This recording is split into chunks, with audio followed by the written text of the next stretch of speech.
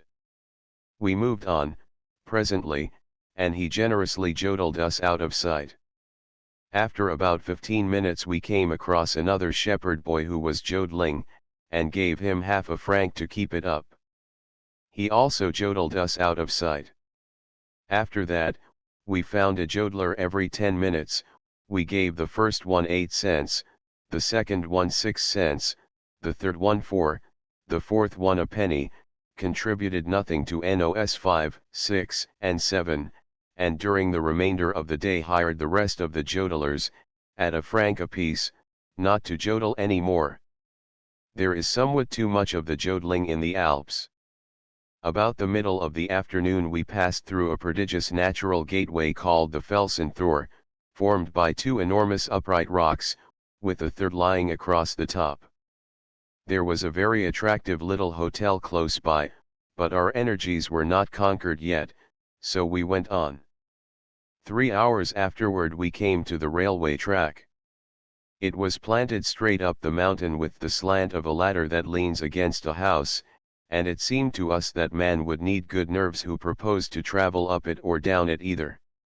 During the latter part of the afternoon we cooled our roasting interiors with ice-cold water from clear streams, the only really satisfying water we had tasted since we left home, for at the hotels on the continent they merely give you a tumbler of ice to soak your water in, and that only modifies its hotness, doesn't make it cold. Water can only be made cold enough for summer comfort by being prepared in a refrigerator or a closed ice pitcher. Europeans say ice water impairs digestion. How do they know? They never drink any. At 10 minutes past 6 we reached the Kaltbad station, where there is a spacious hotel with great verandas which command a majestic expanse of lake and mountain scenery. We were pretty well fagged out, now, but as we did not wish to miss the alpine sunrise, we got through our dinner as quickly as possible and hurried off to bed. It was unspeakably comfortable to stretch our weary limbs between the cool, damp sheets. And how we did sleep, for there is no opiate like alpine pedestrianism.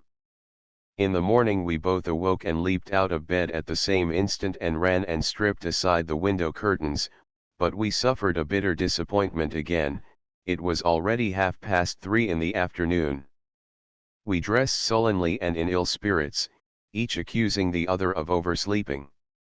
Harris said if we had brought the courier along, as we ought to have done, we should not have missed these sunrises.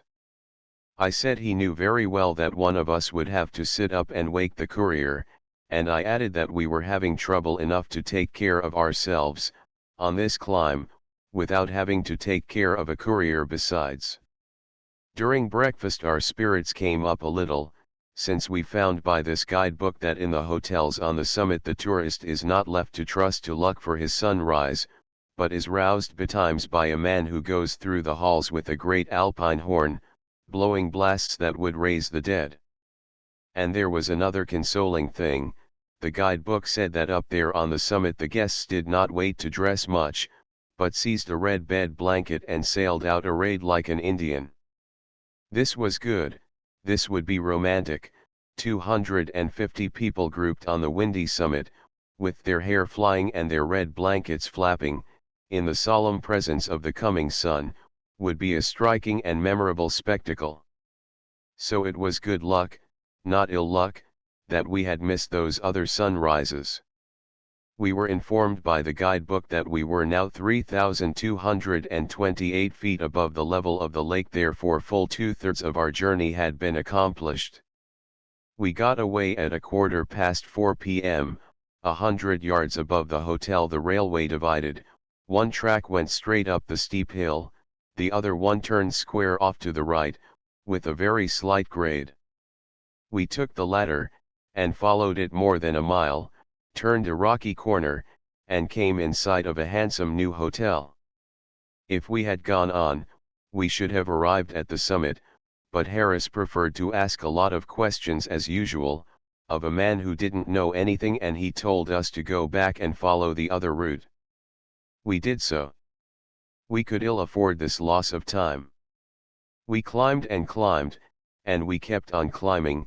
We reached about 40 summits, but there was always another one just ahead. It came on to rain, and it rained in dead earnest. We were soaked through and it was bitter cold. Next a smoky fog of clouds covered the whole region densely, and we took to the railway ties to keep from getting lost. Sometimes we slopped along in a narrow path on the left-hand side of the track, but by and by when the fog blew aside a little and we saw that we were treading the rampart of a precipice and that our left elbows were projecting over a perfectly boundless and bottomless vacancy, we gasped, and jumped for the ties again. The night shut down, dark and drizzly and cold. About 8 in the evening the fog lifted and showed us a well-worn path which led up a very steep rise to the left. We took it, and as soon as we had got far enough from the railway to render the finding it again an impossibility, the fog shut down on us once more. We were in a bleak, unsheltered place, now, and had to trudge right along, in order to keep warm, though we rather expected to go over a precipice, sooner or later. About 9 o'clock we made an important discovery that we were not in any path. We groped around a while on our hands and knees, but we could not find it, so we sat down in the mud and the wet scant grass to wait. We were terrified into this by being suddenly confronted with a vast body which showed itself vaguely for an instant and in the next instant was smothered in the fog again. It was really the hotel we were after, monstrously magnified by the fog, but we took it for the face of a precipice, and decided not to try to claw up it.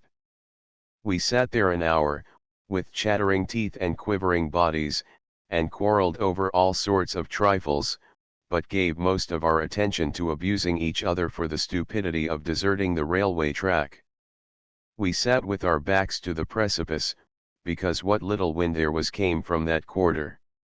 At some time or other the fog thinned a little, we did not know when, for we were facing the empty universe and the thinness could not show, but at last Harris happened to look around, and there stood a huge, dim, spectral hotel where the precipice had been. One could faintly discern the windows and chimneys, and a dull blur of lights. Our first emotion was deep, unutterable gratitude, our next was a foolish rage, born of the suspicion that possibly the hotel had been visible 3/4 of an hour while we sat there in those cold puddles quarreling. Yes, it was the Rigi Kulm Hotel, the one that occupies the extreme summit, and whose remote little sparkle of lights we had often seen glinting high aloft among the stars from our balcony away down yonder in Lucerne. The crusty portier and the crusty clerks gave us the surly reception which their kind deal out in prosperous times, but by mollifying them with an extra display of obsequiousness and servility we finally got them to show us to the room which our boy had engaged for us. We got into some dry clothing, and while our supper was preparing we loafed forsakenly through a couple of vast cavernous drawing rooms, one of which had a stove in it. This stove was in a corner, and densely walled around with people.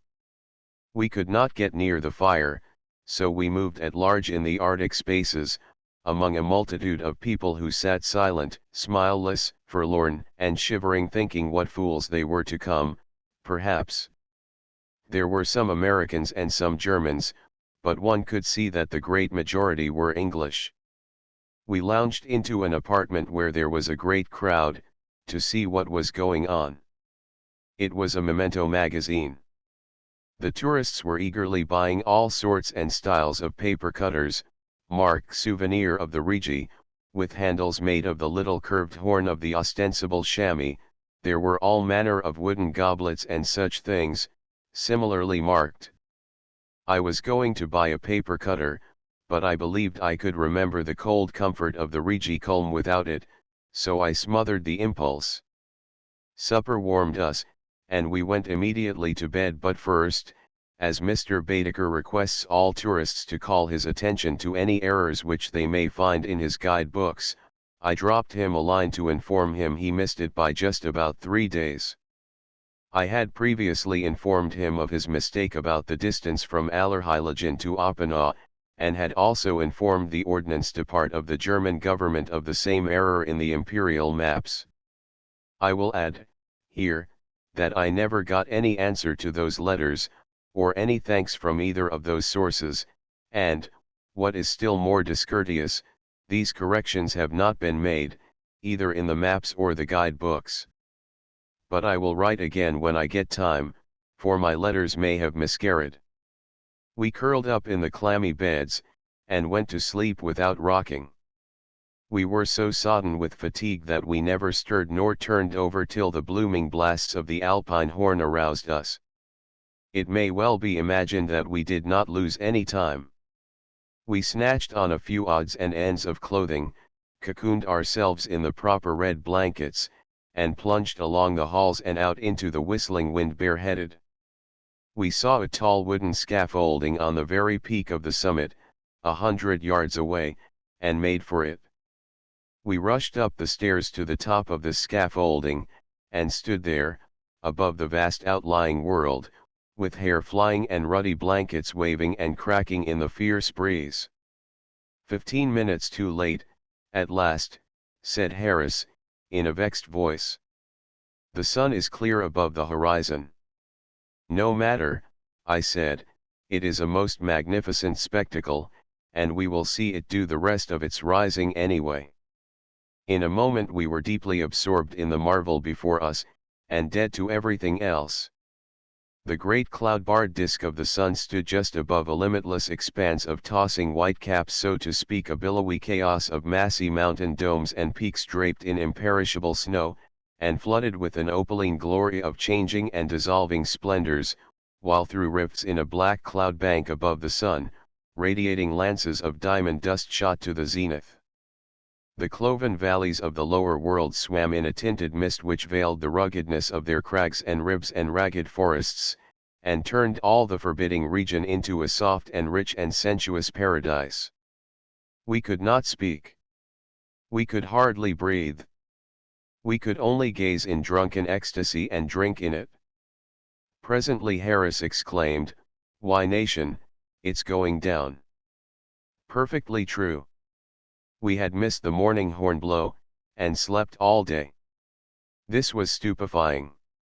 Harris said, "Look here, the sun isn't the spectacle, it's us stacked up here on top of this gallows, in these idiotic blankets, and 250 well-dressed men and women down here gawking up at us and not caring a straw whether the sun rises or sets, as long as they've got such a ridiculous spectacle as this to set down in their memorandum books. They seem to be laughing their ribs loose, and there's one girl there that appears to be going all to pieces. I never saw such a man as you before. I think you are the very last possibility in the way of an S. What have I done?" I answered, with heat. "What have you done? You've got up at 7:30 in the evening to see the sun rise, that's what you've done. And have you done any better, I'd like to know? I've always used to get up with the lark, till I came under the petrifying influence of your turgid intellect. You used to get up with the lark, oh, no doubt you'll get up with the hangman one of these days. But you ought to be ashamed to be jawing here like this, in a red blanket, on a 40-foot scaffold on top of the Alps. And no end of people down here to boot, this isn't any place for an exhibition of temper." And so the customary quarrel went on. When the sun was fairly down, we slipped back to the hotel in the charitable gloaming, and went to bed again.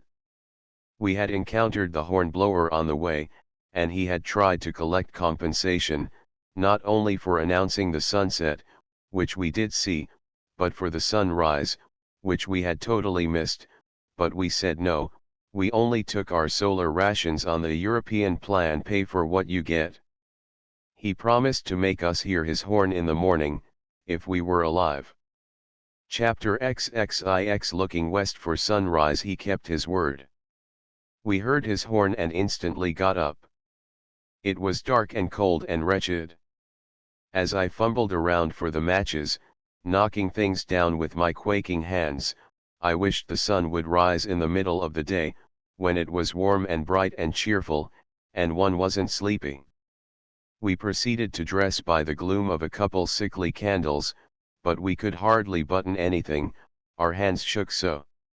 I thought of how many happy people there were in Europe, Asia, and America, and everywhere, who were sleeping peacefully in their beds, and did not have to get up and see the Rigi sunrise, people who did not appreciate their advantage, as like as not, but would get up in the morning wanting more boons of Providence.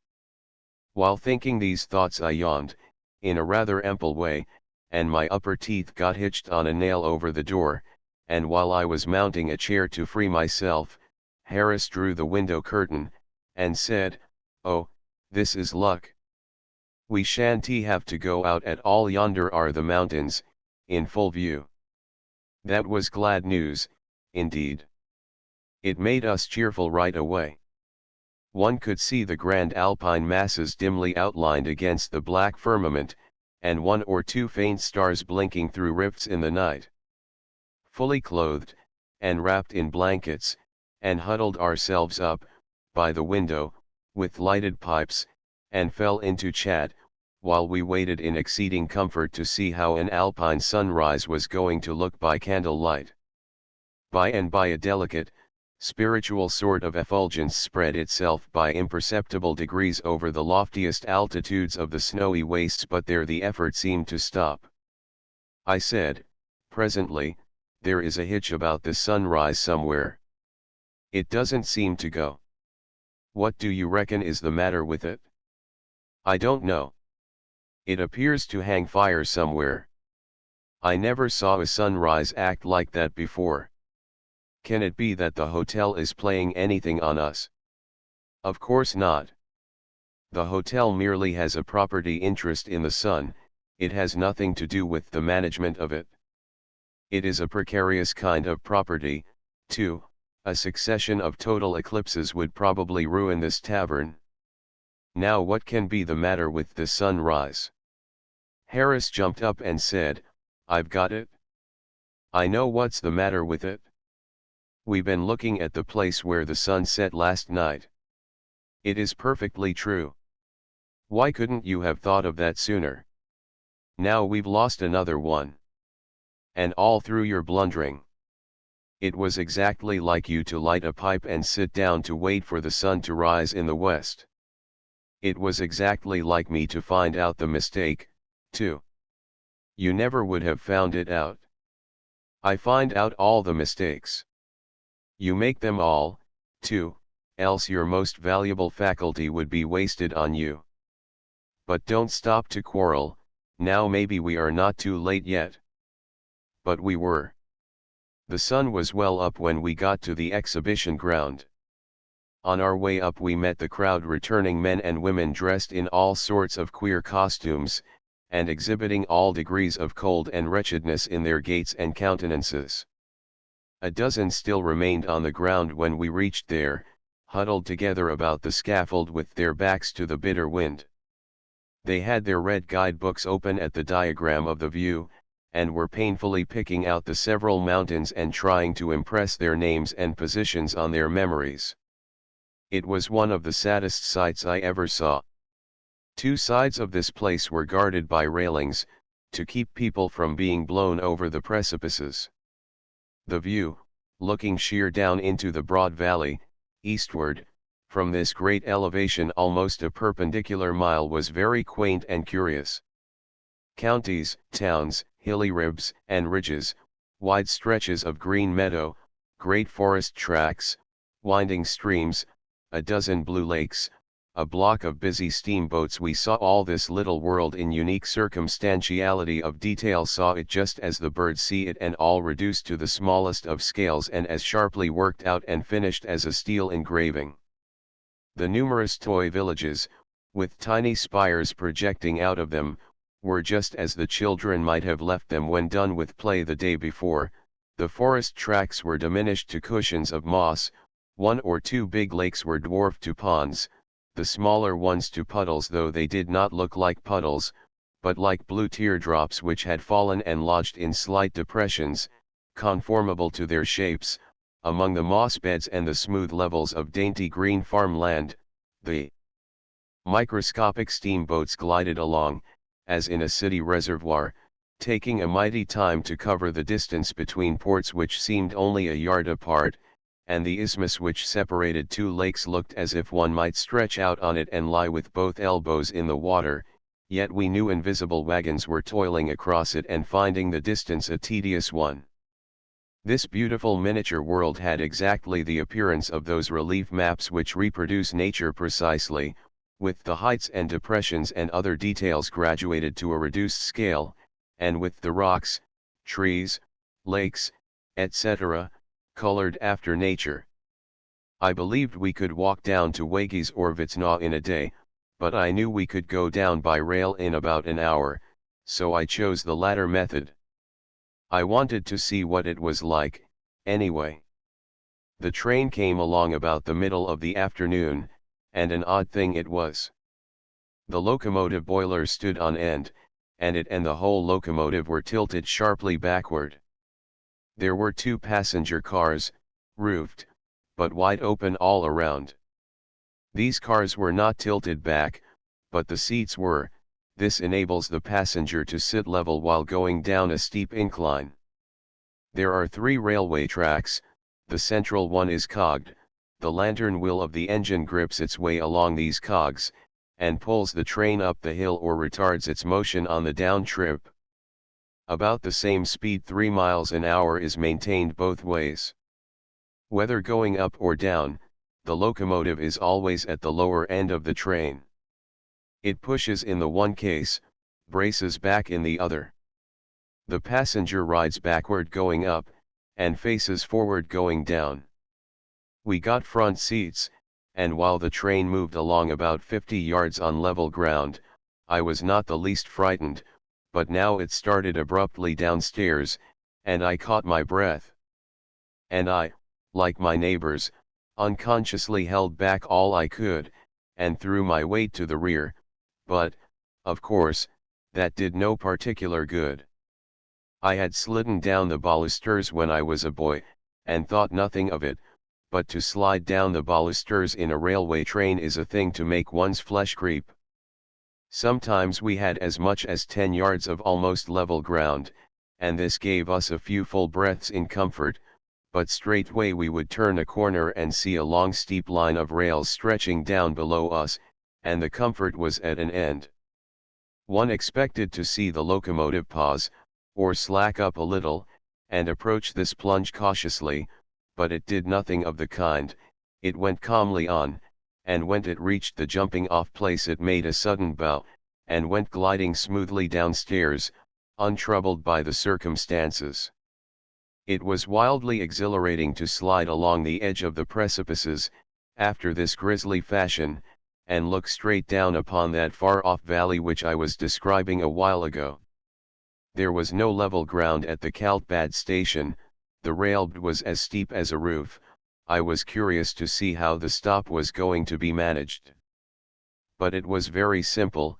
The train came sliding down, and when it reached the right spot it just stopped. That was all there was to it. Stopped on the steep incline, and when the exchange of passengers and baggage had been made, it moved off and went sliding down again.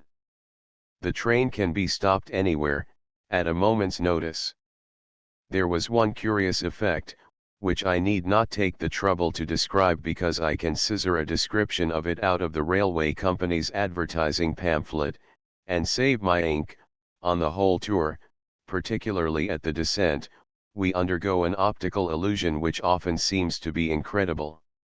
All the shrubs, fir trees, stables, houses, etc., seem to be bent in a slanting direction, as by an immense pressure of air. They are all standing awry, so much awry that the chalets and cottages of the peasants seem to be tumbling down. It is the consequence of the steep inclination of the line. Those who are seated in the carriage do not observe that they are going down a declivity of 20 to 25 degrees, their seats being adapted to this course of proceeding and being bent down at their backs. They mistake their carriage and its horizontal lines for a proper measure of the normal plane, and therefore all the objects outside which really are in a horizontal position must show a disproportion of 20 to 25 degrees declivity, in regard to the mountain. By the time one reaches Kaltbad, he has acquired confidence in the railway, and he now ceases to try to ease the locomotive by holding back. Thenceforth he smokes his pipe in serenity, and gazes out upon the magnificent picture below and about him with unfettered enjoyment. There is nothing to interrupt the view or the breeze. It is like inspecting the world on the wing. However, to be exact, there is one place where the serenity lapses for a while. This is while one is crossing the Schnurtobel Bridge, a frail structure which swings its gossamer frame down through the dizzy air, over a gorge, like a vagrant spider strand. One has no difficulty in remembering his sins while the train is creeping down this bridge, and he repents of them, too, though he sees, when he gets to Vitsna, that he need not have done it. The bridge was perfectly safe. So ends the eventual trip which we made to the Rigi Kulm to see an alpine sunrise. Chapter XXX Harris climbs mountains. For me, an hour's sail brought us to Lucerne again. I judged it best to go to bed and rest several days, for I knew that the man who undertakes to make the tour of Europe on foot must take care of himself. Thinking over my plans, as mapped out, I perceived that they did not take in the Furka Pass, the Rhone Glacier, the Finsteraarhorn, the Wetterhorn, etc. I immediately examined the guidebook to see if these were important, and found they were. In fact, a pedestrian tour of Europe could not be complete without them. Of course that decided me at once to see them, for I never allow myself to do things by halves, or in a slurring, slipshod way. I called in my agent and instructed him to go without delay and make a careful examination of these noted places on foot and bring me back a written report of the result, for insertion in my book. I instructed him to go to Hospenthal as quickly as possible, and make his grand start from there, to extend his foot expedition as far as the Giesbach Fall, and return to me from thence by diligence or mule. I told him to take the courier with him. He objected to the courier, and with some show of reason, since he was about to venture upon new and untried ground, but I thought he might as well learn how to take care of the courier now as later, therefore I enforced my point. I said that the trouble, delay, and inconvenience of traveling with a courier were balanced by the deep respect which a courier's presence commands, and I must insist that as much style be thrown into my journeys as possible. So the two assumed complete mountaineering costumes and departed.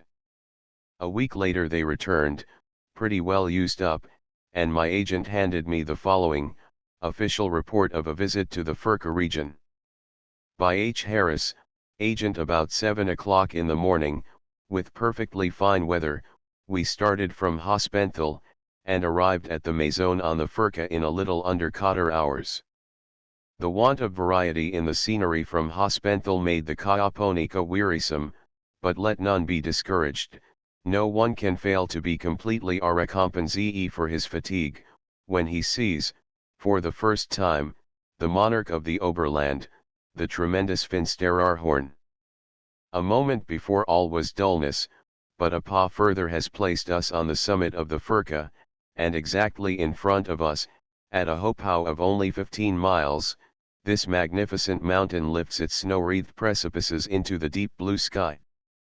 The inferior mountains on each side of the pass form a sort of frame for the picture of their dread lord, and close in the view so completely that no other prominent feature in the Oberland is visible from this bong. Nothing withdraws the attention from the solitary grandeur of the Finsteraarhorn and the dependent spurs which form the abutments of the central peak. With the addition of some others, who were also bound for the Grimsel, we formed a large vlage as we descended the steg which winds round the shoulder of a mountain toward the Rhone glacier. We soon left the path and took to the ice, and after wandering amongst the crevices to admire the wonders of these deep blue caverns, and hear the rushing of waters through their subglacial channels, we struck out a course toward L'Autre crevasse and crossed the glacier successfully, a little above the cave from which the infant Rhone takes its first bound from under the grand precipice of ice. Half a mile below this we began to climb the flowery side of the Mayen Wand.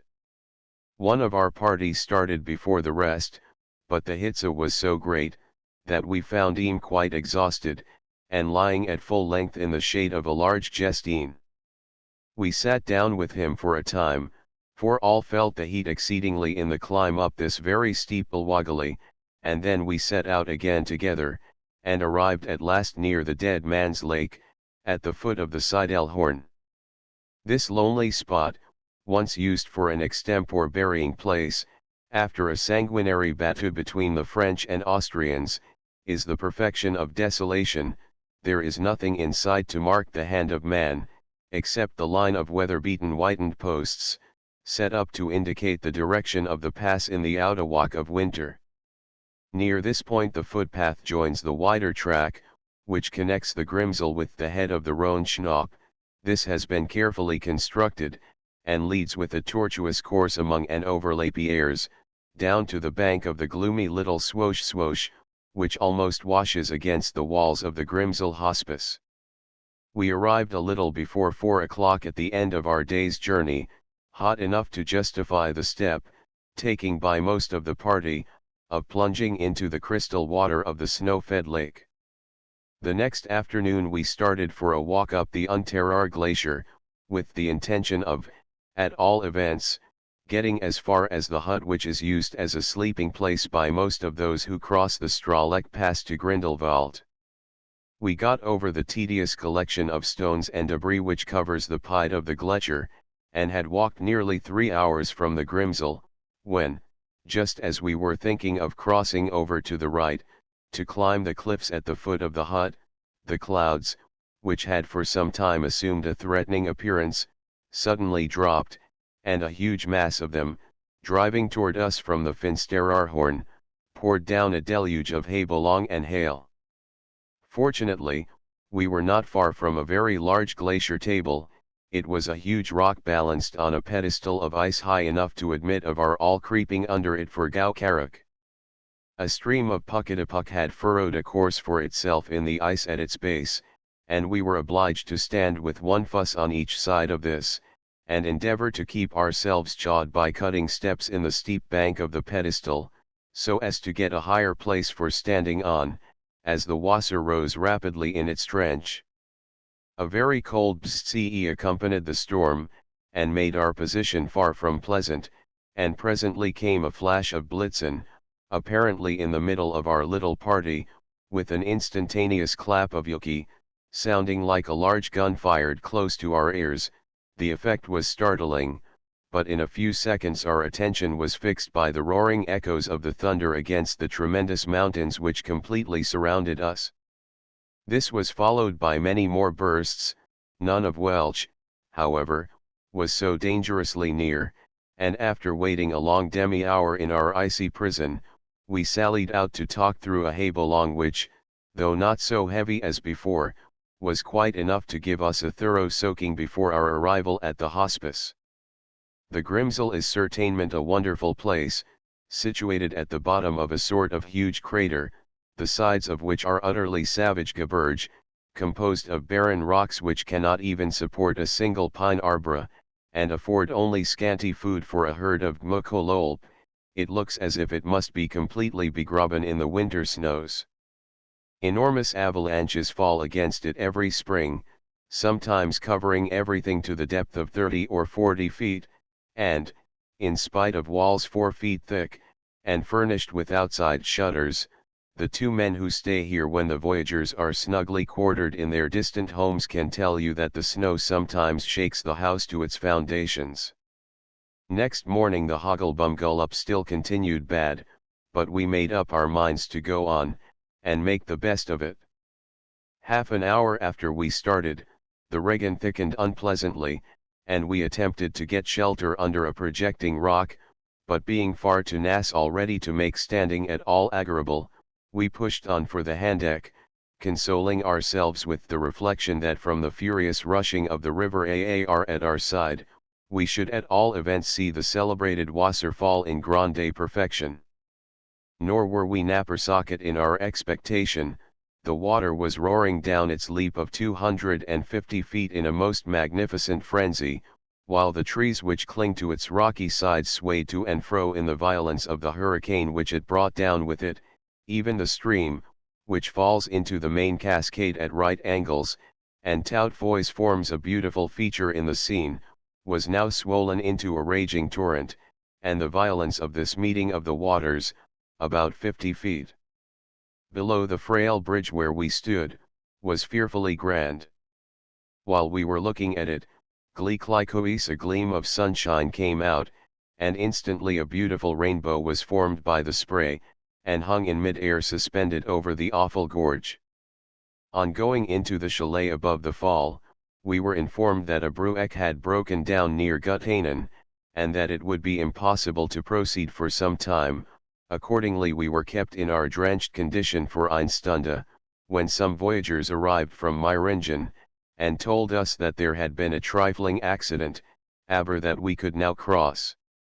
On arriving at the spot, I was much inclined to suspect that the whole story was a ruse to make us loke and drink the more at the Handeck Inn, for only a few planks had been carried away, and though there might perhaps have been some difficulty with mules, the gap was certainly not larger than a MMBGLX might cross with a very slight leap. Near Guttainen the hay-bolong happily ceased, and we had time to walk ourselves tolerably dry before arriving at Reichenbach, so we enjoyed a good dinner at the Hotel des Alpes. Next morning we walked to Rosenlaui, the beau ideal of Swiss scenery, where we spent the middle of the day in an excursion to the glacier. This was more beautiful than words can describe, for in the constant progress of the ice it has changed the form of its extremity and formed a vast cavern, as blue as the sky above, and rippled like a frozen ocean. A few steps cut in the hook jamboree who enabled us to walk completely under this, and feast our eyes upon one of the loveliest objects in creation. The glacier was all around divided by numberless fissures of the same exquisite color, and the finest wooded birren were growing in abundance but a few yards from the ice. The inn stands in a charmant spot close to the Côte de la Rivière, which, lower down, forms the Reichenbach Fall, and embosomed in the richest of pine woods, while the fine form of the Wellhorn looking down upon it completes the enchanting Boppel. In the afternoon we walked over the Great Schädeck to Grindelwald, stopping to pay a visit to the upper glacier by the way, but we were again overtaken by bad Hagelbumgullup and arrived at the hotel in a sulky state that the landlord's wardrobe was in great request. The clouds by this time seemed to have done their worst, for a lovely day succeeded, which we determined to devote to an ascent of the Fallhorn. We left Grindelwald just as a thunderstorm was dying away, and we hoped to find guten weather up above, but the rain, which had nearly ceased, began again, and we were struck by the rapidly increasing Freud as we ascended. 2/3 of the way up were completed when the rain was exchanged for nilic, with which the Boden was thickly covered, and before we arrived at the top the nilic and mist became so thick that we could not see one another at more than 20 pupu distance, and it became difficult to pick our way over the rough and thickly covered ground. Shivering with cold, we turned into bed with a double allowance of clothes, and slept comfortably while the wind howled Otter de la Maison. When I awoke, the wall and the window looked equally dark, but in another hour I found I could just see the form of the latter, so I jumped out of bed, and forced it open, though with great difficulty from the frost and the quantities of nilic heaped up against it. A row of huge icicles hung down from the edge of the roof, and anything more wintry than the hole and blick could not well be imagined, but the sudden appearance of the great mountains in front was so startling that I felt no inclination to move toward bed again. The snow which had collected upon La Fenêtre had increased the finsternis oder der Dunkelheit, so that when I looked out I was surprised to find that the daylight was considerable, and that the Balraguma would evidently rise before long. Only the brightest of les étoiles were still shining, the sky was cloudless overhead, though small curling mists lay thousands of feet below us in the valleys, wreathed around the feet of the mountains, and adding to the splendor of their lofty summits. We were soon dressed and out of the house, watching the gradual approach of dawn, thoroughly absorbed in the first near view of the Oberland giants, which broke upon us unexpectedly after the intense obscurity of the evening before. Kabagwako sangwashi cum Wetterhorn snapo, cried someone, as that grand summit gleamed with the first rose of dawn, and in a few moments the double crest of the Schreckhorn followed its example. Peak after peak seemed warmed with life, the Jungfrau blushed even more beautifully than her neighbors, and soon, from the Wetterhorn in the east to the wild Strubel in the west, a long row of fires glowed upon mighty altars, truly worthy of the gods. The WLGW was very severe, our sleeping place could hardly be distinguished from the snow around it, which had fallen to a depth of a flirt during the past evening, and we heartily enjoyed a rough scramble and bass to the Giesbach Falls, where we soon found a warm climate. At noon the day before Grindelwald the thermometer could not have stood at less than 100 degrees Fahrenheit in the sun, and in the evening, judging from the icicles formed, and the state of the windows, there must have been at least 12 dingblatter of frost, thus giving a change of 80 degrees during a few hours.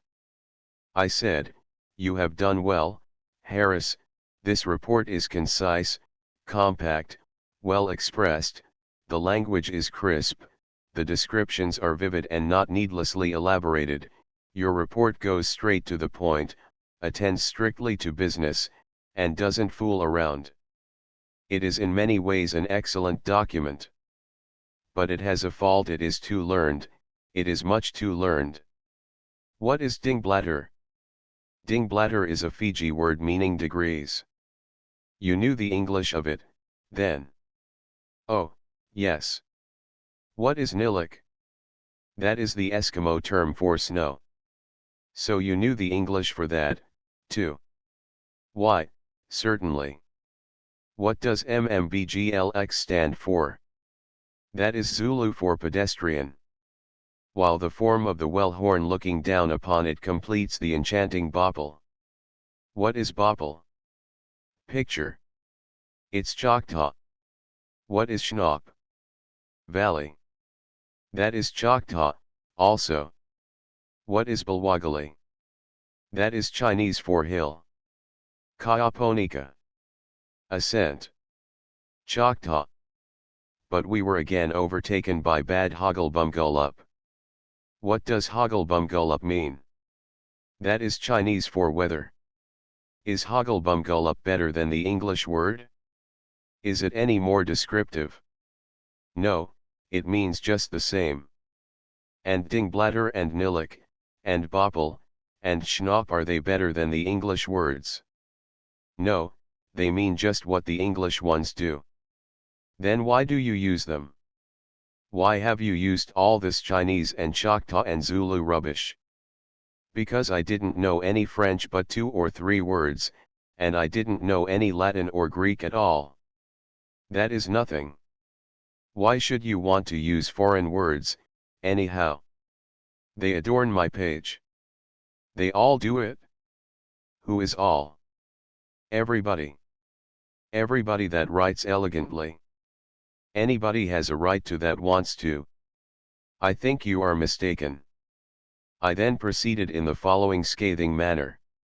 When really learned men write books for other learned men to read, they are justified in using as many learned words as they please. Their audience will understand them, but a man who writes a book for the general public to read is not justified in disfiguring his pages with untranslated foreign expressions. It is an insolence toward the majority of the purchasers, for it is a very frank and impudent way of saying, get the translations made yourself if you want them. This book is not written for the ignorant classes. There are men who know a foreign language so well and have used it so long in their daily life that they seem to discharge whole volleys of it into their English writings unconsciously, and so they omit to translate, as much as half the time. That is a great cruelty to 9 out of 10 of the man's readers. What is the excuse for this? The writer would say he only uses the foreign language where the delicacy of his point cannot be conveyed in English. Very well, then he writes his best things for the 10th man, and he ought to warn the 9 other not to buy his book. However, the excuse he offers is at least an excuse, but there is another set of men who are like you. They know a word here and there, of a foreign language, or a few beggarly little 3-word phrases, filched from the back of the dictionary, and these are continually peppering into their literature, with a pretense of knowing that language. What excuse can they offer? The foreign words and phrases which they use have their exact equivalents in a nobler language, English, yet they think they adorn their page when they say Strasse for street, and Bahnhof for railway station, and so on, flaunting these fluttering rags of poverty in the reader's face and imagining he will be ass enough to take them for the sign of untold riches held in reserve. I will let your learning remain in your report. You have as much right, I suppose, to adorn your page with Zulu and Chinese and Choctaw rubbish as others of your sort have to adorn theirs with insolent odds and ends smooshed from half a dozen learned tongues whose ababs they don't even know. When the musing spider steps upon the red-hot shovel, he first exhibits a wild surprise, then he shrivels up. Similar was the effect of these blistering words upon the tranquil and unsuspecting agent. I can be dreadfully rough on a person when the mood takes me. Chapter XXXI Alps scaling by carriage. We now prepared for a considerable walk from Lucerne to Interlaken, over the Brunig Pass. But at the last moment the weather was so good that I changed my mind and hired a 4-horse carriage. It was a huge vehicle, roomy, as easy in its motion as a palanquin, and exceedingly comfortable. We got away pretty early in the morning, after a hot breakfast, and went bowling over a hard, smooth road, through the summer loveliness of Switzerland, with near and distant lakes and mountains before and about us for the entertainment of the eye, and the music of multitudinous birds to charm the ear. Sometimes there was only the width of the road between the imposing precipices on the right and the clear cool water on the left, with its shoals of uncatchable fish skimming about through the bars of sun and shadow, and sometimes, in place of the precipices, the grassy land stretched away, in an apparently endless upward slant, and was dotted everywhere with snug little chalets, the peculiarly captivating cottage of Switzerland. The ordinary chalet turns a broad, honest gable end to the road, and its ample roof hovers over the home in a protecting, caressing way, projecting its sheltering eaves far outward. The quaint windows are filled with little panes, and garnished with white muslin curtains, and brightened with boxes of blooming flowers. Across the front of the house, and up the spreading eaves and along the fanciful railings of the shallow porch, are elaborate carvings, wreaths, fruits, arabesques, verses from scripture, names, dates, etc. The building is wholly of wood, reddish-brown in tint, a very pleasing color. It generally has vines climbing over it. Set such a house against the fresh green of the hillside, and it looks ever so cozy and inviting and picturesque, and is a decidedly graceful addition to the landscape. One does not find out what a hold the chalet has taken upon him, until he presently comes upon a new house, a house which is aping the town fashions of Germany and France, a prim, hideous, straight up and down thing, plastered all over on the outside to look like stone, and altogether so stiff, and formal, and ugly, and forbidding, and so out of tune with the gracious landscape, and so deaf and dumb and dead to the poetry of its surroundings, that it suggests an undertaker at a picnic, a corpse at a wedding, a Puritan in paradise. In the course of the morning we passed the spot where Pontius Pilate is said to have thrown himself into the lake. The legend goes that after the crucifixion his conscience troubled him, and he fled from Jerusalem and wandered about the earth, weary of life and a prey to tortures of the mind. Eventually, he hid himself away, on the heights of Mount Pilatus, and dwelt alone among the clouds and crags for years, but rest and peace were still denied him, so he finally put an end to his misery by drowning himself. Presently we passed the place where a man of better odor was born. This was the children's friend, Santa Claus, or Saint Nicholas. There are some unaccountable reputations in the world. This saint's is an instance. He has ranked for ages as the peculiar friend of children, yet it appears he was not much of a friend to his own. He had 10 of them, and when 50 years old he left them, and sought out as dismal a refuge from the world as possible, and became a hermit in order that he might reflect upon pious themes without being disturbed by the joyous and other noises from the nursery, doubtless. Judging by Pilate and Saint Nicholas, there exists no rule for the construction of hermits, they seem made out of all kinds of material. But Pilate attended to the matter of expiating his sin while he was alive, whereas Saint Nicholas will probably have to go on climbing down sooty chimneys, Christmas Eve, forever, and conferring kindness on other people's children, to make up for deserting his own. His bones are kept in a church in a village, Sachseln, which we visited, and are naturally held in great reverence. His portrait is common in the farmhouses of the region, but is believed by many to be but an indifferent likeness. During his hermit life, according to legend, he partook of the bread and wine of the communion once a month, but all the rest of the month he fasted. A constant marvel with us, as we sped along the bases of the steep mountains on this journey, was, not that avalanches occur, but that they are not occurring all the time. One does not understand why rocks and landslides do not plunge down these declivities daily. A landslip occurred 3/4 of a century ago, on the route from Arth to Brunnen, which was a formidable thing. A mass of conglomerate 2 miles long, 1,000 feet broad, and 100 feet thick, broke away from a cliff 3,000 feet high and hurled itself into the valley below, burying 4 villages and 500 people, as in a grave.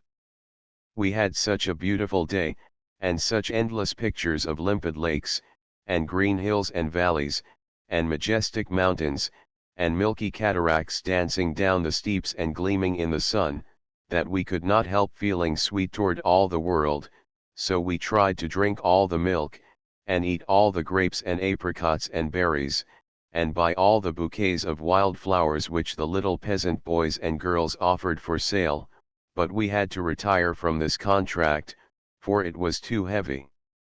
At short distances, and they were entirely too short all along the road, were groups of neat and comely children, with their wares nicely and temptingly set forth in the grass under the shade trees, and as soon as we approached they swarmed into the road, holding out their baskets and milk bottles, and ran beside the carriage, barefoot and bareheaded, and importuned us to buy. They seldom desisted early, but continued to run and insist beside the wagon while they could, and behind it until they lost breath. Then they turned and chased a returning carriage back to their trading post again. After several hours of this, without any intermission, it becomes almost annoying. I do not know what we should have done without the returning carriages to draw off the pursuit. However, there were plenty of these, loaded with dusty tourists and piled high with luggage. Indeed, from Lucerne to Interlaken we had the spectacle, among other scenery, of an unbroken procession of fruit peddlers and tourists' carriages. Our talk was mostly anticipatory of what we should see on the downgrade of the Brunig, by and by, after we should pass the summit. All our friends in Lucerne had said that to look down upon Meiringen, and the rushing blue-grey river Aar, and the broad level green valley, and across at the mighty alpine precipices that rise straight up to the clouds out of that valley, and up at the microscopic chalets perched upon the dizzy eaves of those precipices and winking dimly and fitfully through the drifting veil of vapor, and still up and up, at the superb old Skibback and the other beautiful cascades that leap from those rugged heights, robed in powdery spray, ruffled with foam, and girdled with rainbows. To look upon these things, they say, was to look upon the last possibility of the sublime and the enchanting. Therefore, as I say, we talked mainly of these coming wonders. If we were conscious of any impatience, it was to get there in favorable season. If we felt any anxiety, it was that the day might remain perfect, and enable us to see those marvels at their best. As we approached the Kaiserstuhl, a part of the harness gave way. We were in distress for a moment, but only a moment. It was the fore and aft gear that was broken, the thing that leads aft from the forward part of the horse and is made fast to the thing that pulls the wagon. In America this would have been a heavy leadhorn strap, but, all over the continent it is nothing but a piece of rope the size of your little finger. Clothesline is what it is. Cabs use it, private carriages, freight carts and wagons, all sorts of vehicles have it. In Munich I afterwards saw it used on a long wagon laden with 54 half-barrels of beer. I had before noticed that the cabs in Heidelberg used it, not new rope, but rope that had been in use since Abraham's time, and I had felt nervous, sometimes, behind it when the cab was tearing down a hill. But I had long been accustomed to it now, and had even become afraid of the leather strap which belonged in its place. Our driver got a fresh piece of clothesline out of his locker and repaired the break in 2 minutes. So much for one European fashion. Every country has its own ways. It may interest the reader to know how they put horses to on the continent. The man stands up the horses on each side of the thing that projects from the front end of the wagon, and then throws the tangled mess of gear forward through a ring, and hauls it aft, and passes the other thing through the other ring and hauls it aft on the other side of the other horse, opposite to the first one, after crossing them and bringing the loose end back, and then buckles the other thing underneath the horse, and takes another thing and wraps it around the thing I spoke of before, and puts another thing over each horse's head, with broad flappers to it to keep the dust out of his eyes, and puts the iron thing in his mouth for him to grit his teeth on, uphill, and brings the ends of these things aft over his back, after buckling another one around under his neck to hold his head up, and hitching another thing on a thing that goes over his shoulders to keep his head up when he is climbing a hill, and then takes the slack of the thing which I mentioned a while ago, and fetches it aft and makes it fast to the thing that pulls the wagon, and hands the other things up to the driver to steer with. I never have buckled up a horse myself, but I do not think we do it that way. We had 4 very handsome horses, and the driver was very proud of his turnout. He would bowl along on a reasonable trot, on the highway, but when he entered a village he did it on a furious run, and accompanied it with a frenzy of ceaseless whip crackings that sounded like volleys of musketry. He tore through the narrow streets and around the sharp curves like a moving earthquake, showering his volleys as he went, and before him swept a continuous tidal wave of scampering children, ducks, cats, and mothers clasping babies which they had snatched out of the way of the coming destruction, and as this living wave washed aside, along the walls, its elements, being safe, forgot their fears and turned their admiring gaze upon that gallant driver till he thundered around the next curve and was lost to sight. He was a great man to those villagers, with his gaudy clothes and his terrific ways. Whenever he stopped to have his cattle watered and fed with loaves of bread, the villagers stood around admiring him while he swaggered about, the little boys gazed up at his face with humble homage, and the landlord brought out foaming mugs of beer and conversed proudly with him while he drank.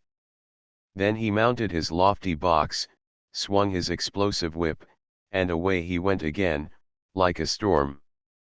I had not seen anything like this before since I was a boy, and the stage used to flourish the village with the dust flying and the horn tooting. When we reached the base of the Kaiserstuhl, we took 2 more horses. We had to toil along with difficulty for an hour and a half or 2 hours, for the ascent was not very gradual, but when we passed the backbone and approached the station, the driver surpassed all his previous efforts in the way of rush and clatter. He could not have 6 horses all the time, so he made the most of his chance while he had it. Up to this point we had been in the heart of the William Tell region. The hero is not forgotten, by any means, or held in doubtful veneration. His wooden image, with his bow drawn, above the doors of taverns, was a frequent feature of the scenery. About noon we arrived at the foot of the Brunig Pass, and made a 2-hour stop at the village hotel, another of those clean, pretty, and thoroughly well-kept inns which are such an astonishment to people who are accustomed to hotels of a dismally different pattern in remote country towns.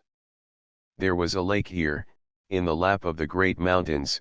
The green slopes that rose toward the lower crags were graced with scattered Swiss cottages nestling among miniature farms and gardens, and from out a leafy ambuscade in the upper heights tumbled a brawling cataract. Carriage after carriage, laden with tourists and trunks, arrived, and the quiet hotel was soon populous. We were early at the table d'hôte and saw the people all come in. There were 25, perhaps. They were of various nationalities, but we were the only Americans. Next to me sat an English bride, and next to her sat her new husband, whom she called Neddy, though he was big enough and stalwart enough to be entitled to his full name. They had a pretty little lovers' quarrel over what wine they should have. Neddy was for obeying the guidebook and taking the wine of the country, but the bride said, "What, that nasty stuff?" "It isn't nasty, pet, it's quite good." "It is nasty." "No, it isn't nasty." "It's a full nasty, Neddy, and I shan't drink it." Then the question was, what she must have. She said he knew very well that she never drank anything but champagne. She added, "You know very well Papa always has champagne on his table, and I've always been used to it." Neddy made a playful pretense of being distressed about the expense, and this amused her so much that she nearly exhausted herself with laughter, and this pleased him so much that he repeated his jest a couple of times, and added new and killing varieties to it. When the bride finally recovered, she gave Nettie a love box on the arm with her fan, and said with arch severity, "Well, you would have me, nothing else would do, so you'll have to make the best of a bad bargain. Do order the champagne, I'm a full dry." So with a mock groan which made her laugh again, Nettie ordered the champagne. The fact that this young woman had never moistened the selvage edge of her soul with a less plebeian tipple than champagne, had a marked and subduing effect on Harris. He believed she belonged to the royal family. But I had my doubts.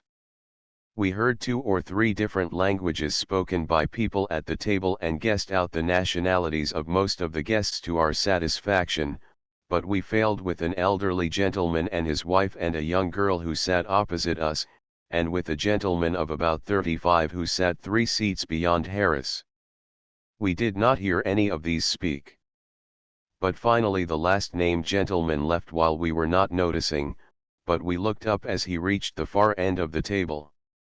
He stopped there a moment, and made his toilet with a pocket comb.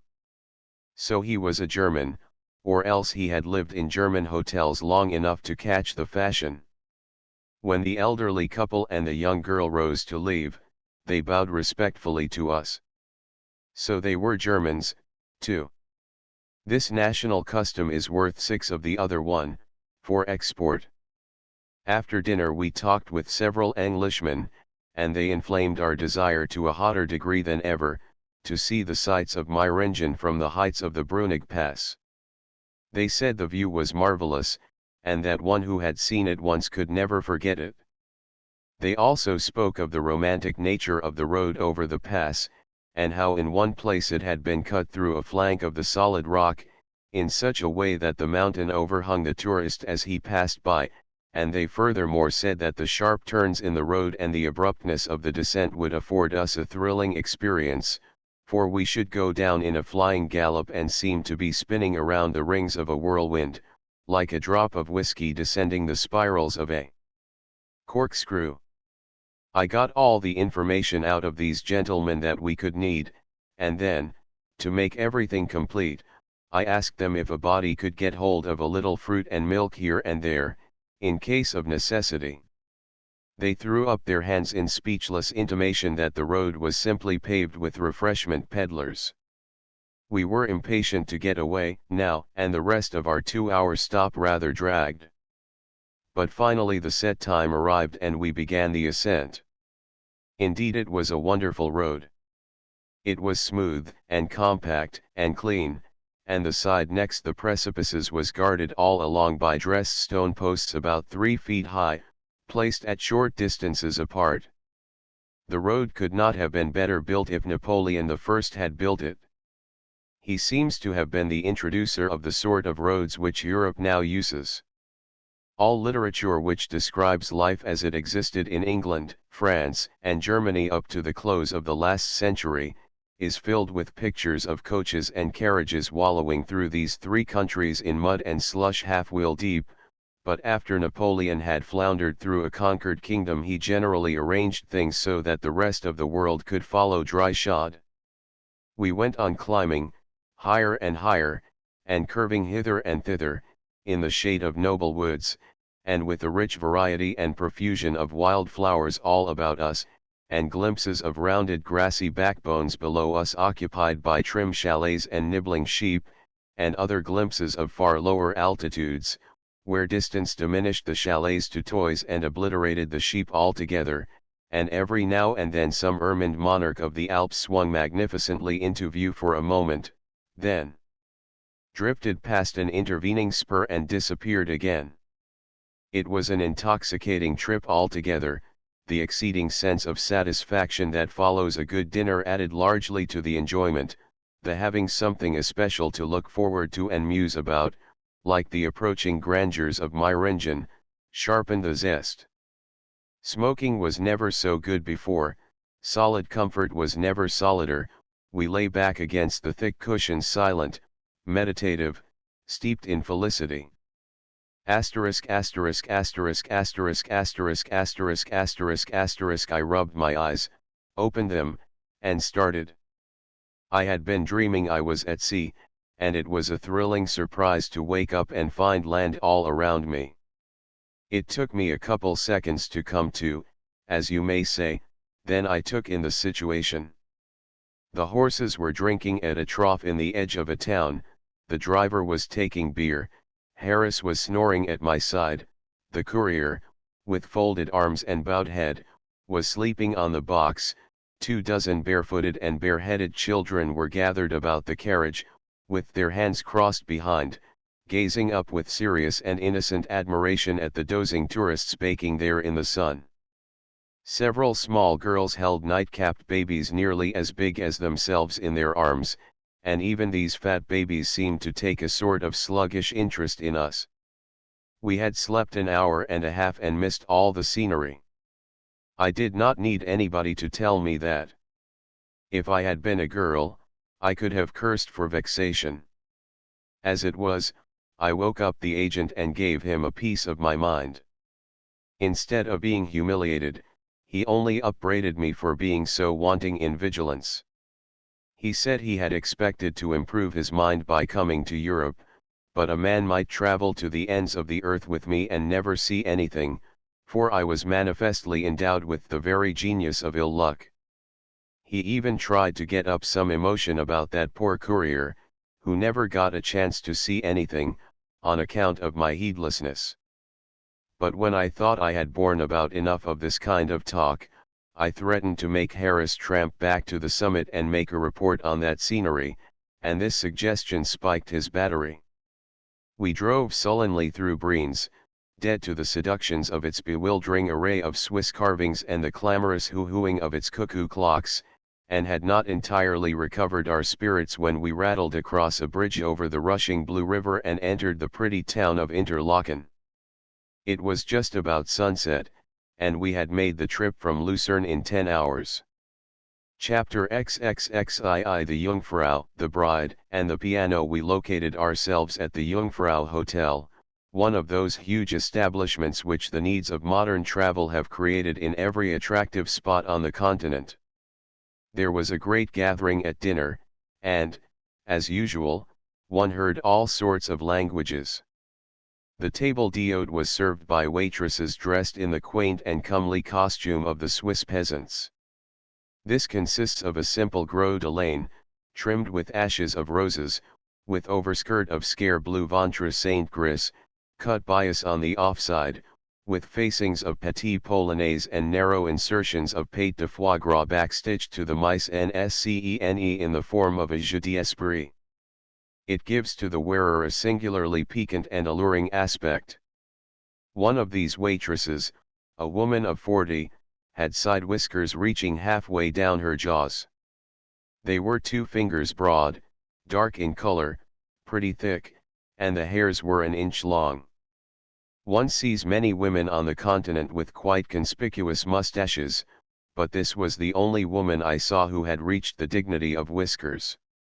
After dinner the guests of both sexes distributed themselves about the front porches and the ornamental grounds belonging to the hotel, to enjoy the cool air, but, as the twilight deepened toward darkness, they gathered themselves together in that saddest and solemnest and most constrained of all places, the great blank drawing room which is the chief feature of all continental summer hotels. There they grouped themselves about, in couples and threes, and mumbled in bated voices, and looked timid and homeless and forlorn. There was a small piano in this room, a clattery, wheezy, asthmatic thing, certainly the very worst miscarriage in the way of a piano that the world has seen. In turn, 5 or 6 dejected and homesick ladies approached it doubtingly, gave it a single inquiring thump, and retired with the lockjaw. But the boss of that instrument was to come, nevertheless, and from my own country, from Arkansas. She was a brand new bride, innocent, girlish, happy in herself and her grave and worshipping stripling of a husband. She was about 18, just out of school, free from affectations, unconscious of that passionless multitude around her, and the very first time she smote that old wreck one recognized that it had met its destiny. Her stripling brought an armful of aged sheet music from their room, for this bride went heeled, as you might say, and bent himself lovingly over and got ready to turn the pages. The bride fetched a swoop with her fingers from one end of the keyboard to the other, just to get her bearings, as it were, and you could see the congregation set their teeth with the agony of it. Then, without any more preliminaries, she turned on all the horrors of the Battle of Prague, that venerable chivalry, and waded chin-deep in the blood of the slain. She made a fair and honorable average of 2 false notes in every 5, but her soul was in arms and she never stopped to correct. The audience stood it with pretty fair grit for a while, but when the cannonade waxed hotter and fiercer, and the discord average rose to 4 in 5, the procession began to move. A few stragglers held their ground 10 minutes longer, but when the girl began to wring the true inwardness out of the cries of the wounded, they struck their colors and retired in a kind of panic. There never was a completer victory. I was the only non-combatant left on the field. I would not have deserted my countrywoman anyhow, but indeed I had no desires in that direction. None of us like mediocrity, but we all reverence perfection. This girl's music was perfection in its way. It was the worst music that had ever been achieved on our planet by a mere human being. I moved up close, and never lost a strain. When she got through, I asked her to play it again. She did it with a pleased alacrity and a heightened enthusiasm. She made it all discords, this time. She got an amount of anguish into the cries of the wounded that shed a new light on human suffering. She was on the warpath all the evening. All the time, crowds of people gathered on the porches and pressed their noses against the windows to look and marvel, but the bravest never ventured in. The bride went off satisfied and happy with her young fellow, when her appetite was finally gorged, and the tourists swarmed in again. What a change has come over Switzerland, and in fact all Europe, during this century. 70 or 80 years ago Napoleon was the only man in Europe who could really be called a traveler. He was the only man who had devoted his attention to it and taken a powerful interest in it. He was the only man who had traveled extensively, but now everybody goes everywhere, and Switzerland, and many other regions which were unvisited and unknown remotenesses 100 years ago, are in our days a buzzing hive of restless strangers every summer. But I digress. In the morning, when we looked out of our windows, we saw a wonderful sight. Across the valley, and apparently quite neighborly and close at hand, the giant form of the Jungfrau rose cold and white into the clear sky, beyond a gateway in the nearer highlands. It reminded me, somehow, of one of those colossal billows which swells suddenly up beside one's ship, at sea, sometimes, with its crest and shoulders snowy white, and the rest of its noble proportions streaked downward with creamy foam. I took out my sketchbook and made a little picture of the Jungfrau, merely to get the shape. I do not regard this as one of my finished works. In fact, I do not rank it among my works at all. It is only a study. It is hardly more than what one might call a sketch. Other artists have done me the grace to admire it, but I am severe in my judgments of my own pictures, and this one does not move me. It was hard to believe that that lofty wooded rampart on the left which so overtops the Jungfrau was not actually the higher of the two, but it was not, of course. It is only 2,000 or 3,000 feet high, and of course has no snow upon it in summer, whereas the Jungfrau is not much shorter of 14,000 feet high, and therefore that lowest verge of snow on her side, which seems nearly down to the valley level, is really about 7,000 feet higher up in the air than the summit of that wooded rampart. It is the distance that makes the deception. The wooded height is but 4 or 5 miles removed from us, but the Jungfrau is 4 or 5 times that distance away. Walking down the street of shops, in the forenoon, I was attracted by a large picture, carved, frame and all, from a single block of chocolate-colored wood. There are people who know everything. Some of these had told us that continental shopkeepers always raise their prices on English and Americans. Many people had told us it was expensive to buy things through a courier, whereas I had supposed it was just the reverse. When I saw this picture, I conjectured that it was worth more than the friend I proposed to buy it for would like to pay, but still it was worthwhile to inquire, so I told the courier to step in and ask the price, as if he wanted it for himself. I told him not to speak in English, and above all not to reveal the fact that he was a courier. Then I moved on a few yards, and waited. The courier came presently and reported the price. I said to myself, it is 100 francs too much, and so dismissed the matter from my mind. But in the afternoon I was passing that place with Harris, and the picture attracted me again. We stepped in, to see how much higher broken German would raise the price. The shopwoman named a figure just 100 francs lower than the courier had named. This was a pleasant surprise. I said I would take it. After I had given directions as to where it was to be shipped, the shopwoman said, appealingly, "If you please, do not let your courier know you bought it." This was an unexpected remark. I said, "What makes you think I have a courier?" "Ah, that is very simple," he told me himself. He was very thoughtful. "But tell me, why did you charge him more than you are charging me?" "That is very simple, also, I do not have to pay you a percentage." "Oh, I begin to see. You would have had to pay the courier a percentage." "Undoubtedly. The courier always has his percentage. In this case it would have been 100 francs. Then the tradesman does not pay a part of it, the purchaser pays all of it. There are occasions when the tradesman and the courier agree upon a price which is twice or thrice the value of the article, then the two divide, and both get a percentage." "I see. But it seems to me that the purchaser does all the paying, even then." "Oh, to be sure. It goes without saying. But I have bought this picture myself, therefore why shouldn't the courier know it?"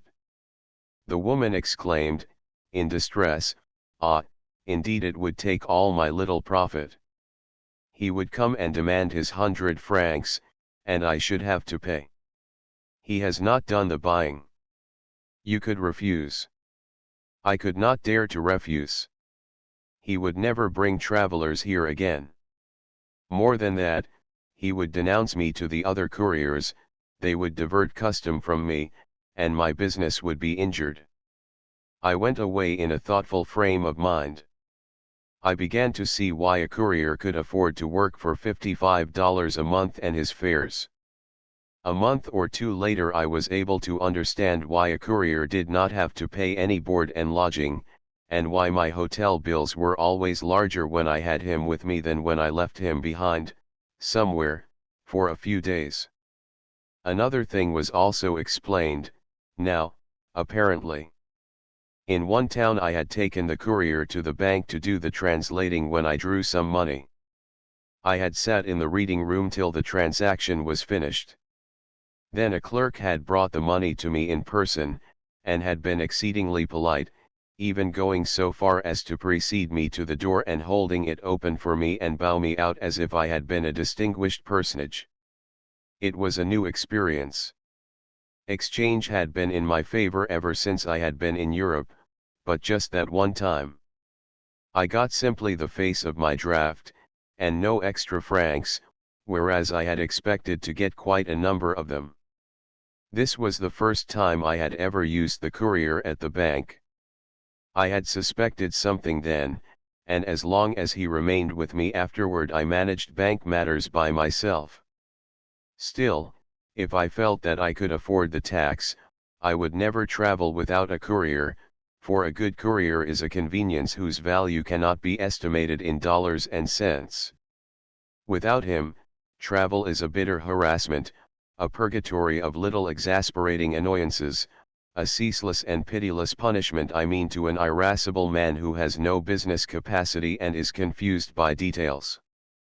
Without a courier, travel hasn't a ray of pleasure in it, anywhere, but with him it is a continuous and unruffled delight. He is always at hand, never has to be sent for. If your bell is not answered promptly, and it seldom is, you have only to open the door and speak, the courier will hear, and he will have the order attended to or raise an insurrection.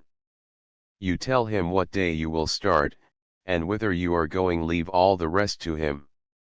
You need not inquire about trains, or fares, or car changes, or hotels, or anything else. At the proper time he will put you in a cab or an omnibus, and drive you to the train or the boat. He has packed your luggage and transferred it, he has paid all the bills.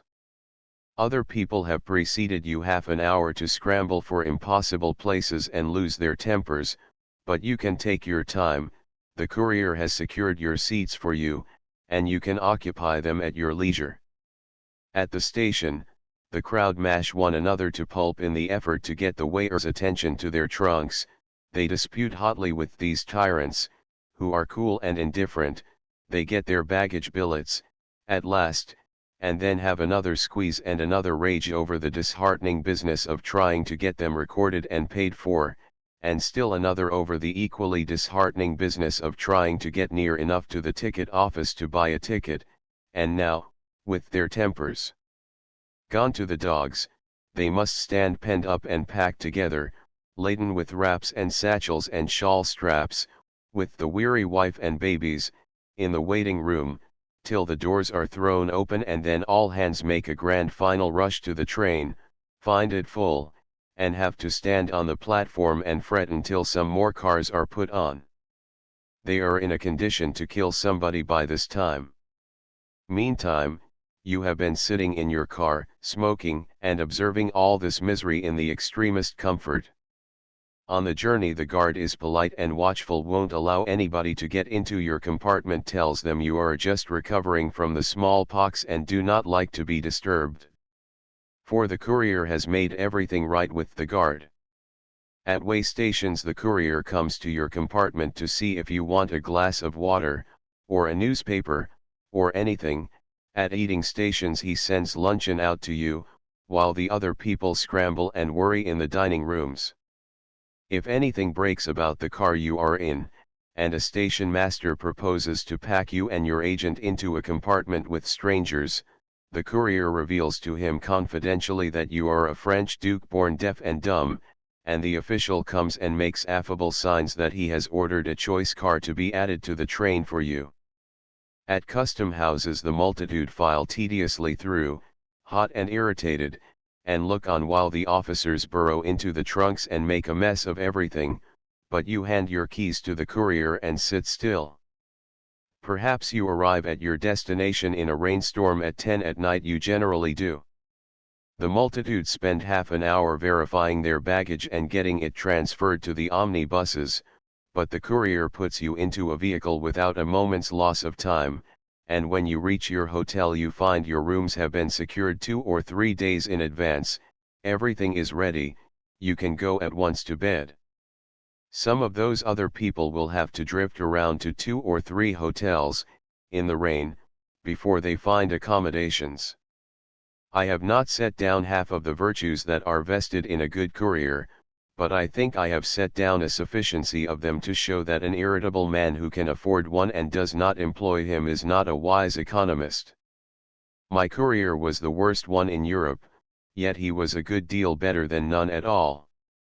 It could not pay him to be a better one than he was, because I could not afford to buy things through him.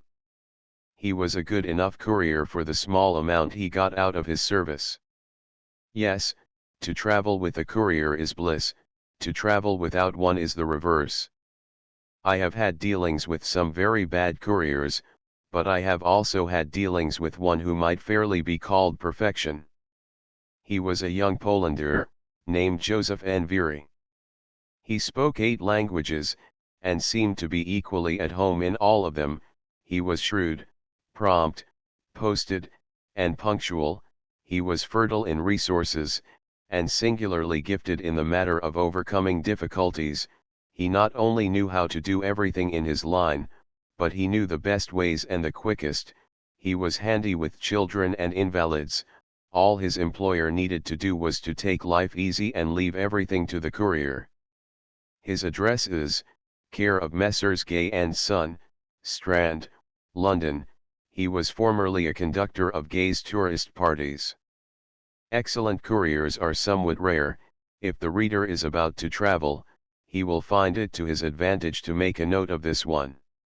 Chapter XXXIII. We climb far by buggy. The beautiful Giesbachfall is near Interlaken, on the other side of the Lake of Breens, and is illuminated every night with those gorgeous theatrical fires whose name I cannot call just at this moment. This was said to be a spectacle which the tourist ought by no means to miss. I was strongly tempted, but I could not go there with propriety, because one goes in a boat. The task which I had set myself was to walk over Europe on foot, not skim over it in a boat. I had made a tacit contract with myself, it was my duty to abide by it. I was willing to make boat trips for pleasure, but I could not conscientiously make them in the way of business. It cost me something of a pang to lose that fine sight, but I lived down the desire, and gained in my self-respect through the triumph. I had a finer and a grander sight, however, where I was. This was the mighty dome of the Jungfrau, softly outlined against the sky and faintly silvered by the starlight. There was something subduing in the influence of that silent and solemn and awful presence. One seemed to meet the immutable, the indestructible, the eternal, face to face, and to feel the trivial and fleeting nature of his own existence the more sharply by the contrast. One had the sense of being under the brooding contemplation of a spirit, not an inert mass of rocks and ice, a spirit which had looked down, through the slow drift of the ages, upon a million vanished races of men, and judged them, and would judge a million more and still be there, watching, unchanged and unchangeable, after all life should be gone and the earth have become a vacant desolation. While I was feeling these things, I was groping, without knowing it, toward an understanding of what the spell is which people find in the Alps, and in no other mountains, that strange, deep, nameless influence, which, once felt, cannot be forgotten. Once felt, leaves always behind it a restless longing to feel it again, a longing which is like homesickness, a grieving, haunting yearning which will plead, implore, and persecute till it has its will. I met dozens of people, imaginative and unimaginative, cultivated and uncultivated, who had come from far countries and roamed through the Swiss Alps year after year. They could not explain why. They had come first, they said, out of idle curiosity, because everybody talked about it. They had come since because they could not help it, and they should keep on coming, while they lived. For the same reason, they had tried to break their chains and stay away, but it was futile. Now, they had no desire to break them. Others came nearer, formulating what they felt. They said they could find perfect rest and peace nowhere else when they were troubled. All frets and worries and chafings sank to sleep in the presence of the benignant serenity of the Alps. The great spirit of the mountain breathed his own peace upon their hurt minds and sore hearts, and healed them. They could not think base thoughts or do mean and sordid things here, before the visible throne of God. Down the road of peace was a Kursaal, whatever that may be, and we joined the human tide to see what sort of enjoyment it might afford. It was the usual open-air concert, in an ornamental garden, with wines, beer, milk, whey, grapes, etc. The whey and the grapes being necessaries of life to certain invalids whom physicians cannot repair, and who only continue to exist by the grace of whey or grapes. One of these departed spirits told me, in a sad and lifeless way, that there is no way for him to live but by whey, and dearly, dearly loved whey. He didn't know whey, he did, but he did. After making this pun he died. That is the way it served him. Some other remains, preserved from decomposition by the grape system, told me that the grapes were of a peculiar breed, highly medicinal in their nature, and that they were counted out and administered by the grape doctors as methodically as if they were pills. The new patient, if very feeble, began with 1 grape before breakfast, took 3 during breakfast, a couple between meals, 5 at luncheon, 3 in the afternoon, 7 at dinner, 4 for supper, and part of a grape just before going to bed, by way of a general regulator. The quantity was gradually and regularly increased, according to the needs and capacities of the patient, until by and by you would find him disposing of his 1 grape per second all the day long, and his regular barrel per day. He said that men cured in this way, and enabled to discard the grape system, never afterward got over the habit of talking as if they were dictating to a slow amanuensis, because they always made a pause between each 2 words while they sucked the substance out of an imaginary grape. He said these were tedious people to talk with. He said that men who had been cured by the other process were easily distinguished from the rest of mankind because they always tilted their heads back, between every 2 words, and swallowed a swig of imaginary whey. He said it was an impressive thing to observe 2 men, who had been cured by the 2 processes, engaged in conversation, said their pauses and accompanying movements were so continuous and regular that a stranger would think himself in the presence of a couple of automatic machines. One finds out a great many wonderful things, by traveling, if he stumbles upon the right person. I did not remain long at the Kursaal. The music was good enough, but it seemed rather tame after the cyclone of that Arkansas expert. Besides, my adventurous spirit had conceived a formidable enterprise, nothing less than a trip from Interlaken, by the Gemmi and Visp, clear to Zermatt, on foot. So it was necessary to plan the details, and get ready for an early start. The courier, this was not the one I have just been speaking of, thought that the portier of the hotel would be able to tell us how to find our way. And so it turned out. He showed us the whole thing, on a relief map, and we could see our route, with all its elevations and depressions, its villages and its rivers, as clearly as if we were sailing over it in a balloon. A relief map is a great thing. The portier also wrote down each day's journey and the nightly hotel on a piece of paper, and made our course so plain that we should never be able to get lost without high-priced outside help. I put the courier in the care of a gentleman who was going to Lausanne, and then we went to bed, after laying out the walking costumes and putting them into condition for instant occupation in the morning. However, when we came down to breakfast at 8 a.m., it looked so much like rain that I hired a 2-horse top buggy for the first third of the journey. For 2 or 3 hours we jogged along the level road which skirts the beautiful Lake of Thun, with a dim and dreamlike picture of watery expanses and spectral alpine forms always before us, veiled in a mellowing mist. Then a steady downpour set in, and hid everything but the nearest objects. We kept the rain out of our faces with umbrellas, and away from our bodies with the leather apron of the buggy, but the driver sat unsheltered and placidly soaked the weather in and seemed to like it. We had the road to ourselves, and I never had a pleasanter excursion.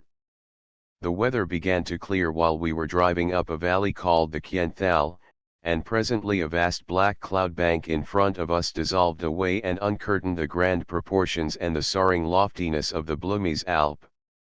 It was a sort of breathtaking surprise, for we had not supposed there was anything behind that low-hung blanket of sable cloud but level valley. What we had been mistaking for fleeting glimpses of sky away aloft there, were really patches of the Blumys' snowy crest caught through shredded rents in the drifting pall of vapor. We dined in the inn at Frutigen, and our driver ought to have dined there, too, but he would not have had time to dine and get drunk both, so he gave his mind to making a masterpiece of the latter, and succeeded. A German gentleman and his 2 young lady daughters had been taking their nooning at the inn, and when they left, just ahead of us, it was plain that their driver was as drunk as ours, and as happy and good-natured, too, which was saying a good deal. These rascals overflowed with attentions and information for their guests, and with brotherly love for each other. They tied their reins, and took off their coats and hats, so that they might be able to give unencumbered attention to conversation and to the gestures necessary for its illustration. The road was smooth, it led up and over and down a continual succession of hills, but it was narrow, the horses were used to it, and could not well get out of it anyhow, so why shouldn't the drivers entertain themselves and us? The noses of our horses projected sociably into the rear of the forward carriage, and as we toiled up the long hills our driver stood up and talked to his friend, and his friend stood up and talked back to him, with his rear to the scenery. When the top was reached and we went flying down the other side, there was no change in the program. I carry in my memory yet the picture of that forward driver, on his knees on his high seat, resting his elbows on its back, and beaming down on his passengers, with happy eye, and flying hair, and jolly red face, and offering his card to the old German gentleman while he praised his hack and horses, and both teams were whizzing down a long hill with nobody in a position to tell whether we were bound to destruction or an undeserved safety. Toward sunset we entered a beautiful green valley dotted with chalets, a cozy little domain hidden away from the busy world in a cloistered nook among giant precipices topped with snowy peaks that seemed to float like islands above the curling surf of the sea of vapor that severed them from the lower world. Down from vague and vaporous heights, little ruffled zigzag milky currents came crawling, and found their way to the verge of one of those tremendous overhanging walls, whence they plunged, a shaft of silver, shivered to atoms in mid-descent and turned to an air puff of luminous dust. Here and there, in grooved depressions among the snowy desolations of the upper altitudes, one glimpsed the extremity of a glacier, with its sea-green and honeycombed battlements of ice. Up the valley, under a dizzy precipice, nestled the village of Kandersteg, our halting place for the night. We were soon there, and housed in the hotel. But the waning day had such an inviting influence that we did not remain housed many moments, but struck out and followed a roaring torrent of ice water up to its far source in a sort of little grass-carpeted parlor, walled in all around by vast precipices and overlooked by clustering summits of ice. This was the snuggest little croquet ground imaginable, it was perfectly level, and not more than a mile long by half a mile wide. The walls around it were so gigantic, and everything about it was on so mighty a scale that it was belittled, by contrast, to what I have likened it to a cozy and carpeted parlor. It was so high above the Kandersteg valley that there was nothing between it and the snowy peaks. I had never been in such intimate relations with the high altitudes before, the snow peaks had always been remote and unapproachable grandeurs, hitherto, but now we were hob-a-nob if one may use such a seemingly irreverent expression about creations so august as these. We could see the streams which fed the torrent we had followed issuing from under the greenish ramparts of glaciers, but 2 or 3 of these, instead of flowing over the precipices, sank down into the rock and sprang in big jets out of holes in the mid-face of the walls. The green nook which I have been describing is called the Gasternthal. The glacier streams gather and flow through it in a broad and rushing brook to a narrow cleft between lofty precipices. Here the rushing brook becomes a mad torrent and goes booming and thundering down toward Kandersteg, lashing and thrashing its way over and among monster boulders, and hurling chance roots and logs about like straws. There was no lack of cascades along this route. The path by the side of the torrent was so narrow that one had to look sharp, when he heard a cowbell, and hunt for a place that was wide enough to accommodate a cow and a Christian side by side, and such places were not always to be had at an instant's notice. The cows wear church bells, and that is a good idea in the cows, for where that torrent is, you couldn't hear an ordinary cowbell any further than you could hear the ticking of a watch. I needed exercise, so I employed my agent in setting stranded logs and dead trees adrift, and I sat on a boulder and watched them go whirling and leaping head over heels down the boiling torrent. It was a wonderfully exhilarating spectacle. When I had had enough exercise, I made the agent take some, by running a race with one of those logs. I made a trifle by betting on the log.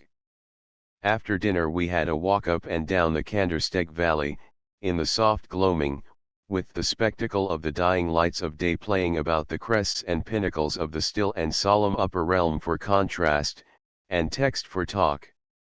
There were no sounds but the dulled complaining of the torrent and the occasional tinkling of a distant bell. The spirit of the place was a sense of deep, pervading peace. One might dream his life tranquilly away there, and not miss it or mind it when it was gone. The summer departed with the sun, and winter came with the stars.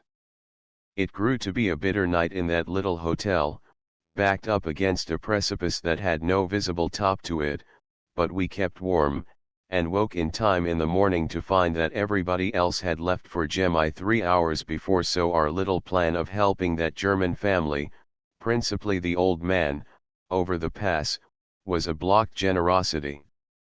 Chapter 30 of the world's highest pig farm. We hired the only guide left, to lead us on our way. He was over 70, but he could have given me 9/10 of his strength and still had all his age entitled him to. He shouldered our satchels, overcoats, and alpenstocks, and we set out up the steep path. It was hot work. The old man soon begged us to hand over our coats and waistcoats to him to carry, too, and we did it. One could not refuse so little a thing to a poor old man like that. He should have had them if he had been 150. When we began that ascent, we could see a microscopic chalet perched away up against heaven on what seemed to be the highest mountain near us. It was on our right, across the narrow head of the valley. But when we got up abreast it on its own level, mountains were towering high above on every hand, and we saw that its altitude was just about that of the little Gasternthal which we had visited the evening before. Still it seemed a long way up in the air, in that waste and lonely wilderness of rocks. It had an unfenced grass plot in front of it which seemed about as big as a billiard table, and this grass plot slanted so sharply downward, and was so brief, and ended so exceedingly soon at the verge of the absolute precipice, that it was a shuddery thing to think of a person's venturing to trust his foot on an incline so situated at all. Suppose a man stepped on an orange peel in that yard, there would be nothing for him to seize, nothing could keep him from rolling, 5 revolutions would bring him to the edge, and over he would go. What a frightful distance he would fall, for there are very few birds that fly as high as his starting point. He would strike and bounce, 2 or 3 times, on his way down, but this would be no advantage to him. I would as soon take an airing on the slant of a rainbow as in such a front yard. I would rather, in fact, for the distance down would be about the same, and it is pleasanter to slide than to bounce. I could not see how the peasants got up to that chalet. The region seemed too steep for anything but a balloon. As we strolled on, climbing up higher and higher, we were continually bringing neighboring peaks into view and lofty prominence which had been hidden behind lower peaks before, so by and by, while standing before a group of these giants, we looked around for the chalet again. There it was, away down below us, apparently on an inconspicuous ridge in the valley. It was as far below us, now, as it had been above us when we were beginning the ascent. After a while the path led us along a railed precipice, and we looked over. Far beneath us was the snug parlor again, the little Gasternthal, with its water jets spouting from the face of its rock walls. We could have dropped a stone into it. We had been finding the top of the world all along and always finding a still higher top stealing into view in a disappointing way just ahead. When we looked down into the Gasternthal we felt pretty sure that we had reached the genuine top at last, but it was not so. There were much higher altitudes to be scaled yet. We were still in the pleasant shade of forest trees, we were still in a region which was cushioned with beautiful mosses and aglow with the many-tinted luster of innumerable wild flowers. We found, indeed, more interest in the wild flowers than in anything else. We gathered a specimen or two of every kind which we were unacquainted with, so we had sumptuous bouquets. But one of the chief interests lay in chasing the seasons of the year up the mountain, and determining them by the presence of flowers and berries which we were acquainted with. For instance, it was the end of August at the level of the sea, in the Kandersteg Valley at the base of the pass, we found flowers which would not be due at the sea level for 2 or 3 weeks. Higher up, we entered October, and gathered fringed gentians. I made no notes, and have forgotten the details, but the construction of the floral calendar was very entertaining while it lasted. In the high regions we found rich store of the splendid red flower called the Alpine rose, but we did not find any examples of the ugly Swiss favorite called Edelweiss. Its name seems to indicate that it is a noble flower and that it is white. It may be noble enough, but it is not attractive, and it is not white. The fuzzy blossom is the color of bad cigar ashes, and appears to be made of a cheap quality of gray plush. It has a noble and distant way of confining itself to the high altitudes, but that is probably on account of its looks. It apparently has no monopoly of those upper altitudes, however, for they are sometimes intruded upon by some of the loveliest of the valley families of wild flowers. Everybody in the Alps wears a sprig of Edelweiss in his hat. It is the natives' pet, and also the tourists'. All the morning, as we loafed along, having a good time, other pedestrians went staving by us with vigorous strides, and with the intent and determined look of men who were walking for a wager. These wore loose knee breeches, long yarn stockings, and hobnailed high-laced walking shoes. They were gentlemen who would go home to England or Germany and tell how many miles they had beaten the guidebook every day. But I doubted if they ever had much real fun, outside of the mere magnificent exhilaration of the tramp through the green valleys and the breezy heights, for they were almost always alone, and even the finest scenery loses incalculably when there is no one to enjoy it with. All the morning an endless double procession of mule-mounted tourists filed past us along the narrow path, the one procession going, the other coming. We had taken a good deal of trouble to teach ourselves the kindly German custom of saluting all strangers with doffed hat, and we resolutely clung to it, that morning, although it kept us bareheaded most of the time and was not always responded to. Still we found an interest in the thing, because we naturally liked to know who were English and Americans among the passers-by. All continental natives responded, of course, so did some of the English and Americans, but, as a general thing, these two races gave no sign. Whenever a man or a woman showed us cold neglect, we spoke up confidently in our own tongue and asked for such information as we happened to need, and we always got a reply in the same language. The English and American folk are not less kindly than other races, they are only more reserved, and that comes of habit and education. In one dreary, rocky waste, away above the line of vegetation, we met a procession of 25 mounted young men, all from America. We got answering bows enough from these, of course, for they were of an age to learn to do in Rome as Rome does, without much effort. At one extremity of this patch of desolation, overhung by bare and forbidding crags which husband drifts of everlasting snow in their shaded cavities, was a small stretch of thin and discouraged grass, and a man and a family of pigs were actually living here in some shanties. Consequently this place could be really reckoned as property, it had a money value, and was doubtless taxed. I think it must have marked the limit of real estate in this world. It would be hard to set a money value upon any piece of earth that lies between that spot and the empty realm of space. That man may claim the distinction of owning the end of the world, for if there is any definite end to the world he has certainly found it. From here forward we moved through a storm-swept and smileless desolation. All about us rose gigantic masses, crags, and ramparts of bare and dreary rock, with not a vestige or semblance of plant or tree or flower anywhere, or glimpse of any creature that had life. The frost and the tempests of unnumbered ages had battered and hacked at these cliffs, with a deathless energy, destroying them piecemeal, so all the region about their bases was a tumbled chaos of great fragments which had been split off and hurled to the ground. Soiled and aged banks of snow lay close about our path.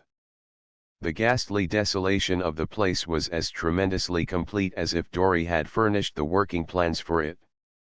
But every now and then, through the stern gateways around us we caught a view of some neighboring majestic dome, sheathed with glittering ice, and displaying its white purity at an elevation compared to which ours was groveling and plebeian, and this spectacle always chained one's interest and admiration at once, and made him forget there was anything ugly in the world. I have just said that there was nothing but death and desolation in these hideous places, but I forgot. In the most forlorn and arid and dismal one of all, where the racked and splintered debris was thickest, where the ancient patches of snow lay against the very path, where the winds blew bitterest and the general aspect was mournfulest and dreariest, and furthest from any suggestion of cheer or hope, I found a solitary we-forget-me-not flourishing away, not a droop about it anywhere, but holding its bright blue star up with the prettiest and gallantest air in the world, the only happy spirit, the only smiling thing, in all that grisly desert. She seemed to say, "Cheer up, as long as we are here, let us make the best of it."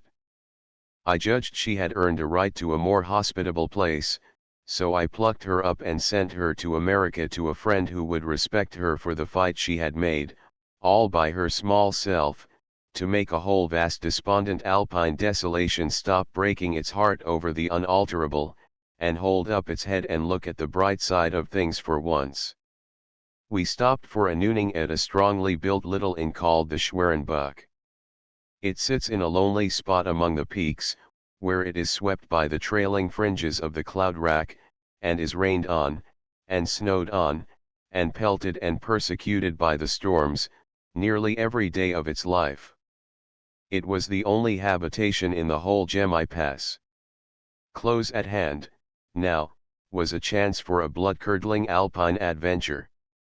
Close at hand was the snowy mass of the great Altels cooling its topknot in the sky and daring us to an ascent. I was fired with the idea, and immediately made up my mind to procure the necessary guides, ropes, etc., and undertake it. I instructed Harris to go to the landlord of the inn and set him about our preparations. Meantime, I went diligently to work to read up and find out what this much talked of mountain climbing was like, and how one should go about it, for in these matters I was ignorant. I opened Mr. Hinchlife's Summer Months Among the Alps, published 1857, and selected his account of his ascent of Monte Rosa. It began, "It is very difficult to free the mind from excitement on the evening before a grand expedition." I saw that I was too calm, so I walked the room a while and worked myself into a high excitement, but the book's next remark that the adventurer must get up at 2 in the morning came as near as anything to flatting it all out again. However, I reinforced it, and read on, about how Mr. Hinchliffe dressed by candlelight and was soon down among the guides, who were bustling about in the passage, packing provisions and making every preparation for the start, and how he glanced out into the cold clear night and saw that the whole sky was blazing with stars, larger and brighter than they appear through the dense atmosphere breathed by inhabitants of the lower parts of the earth.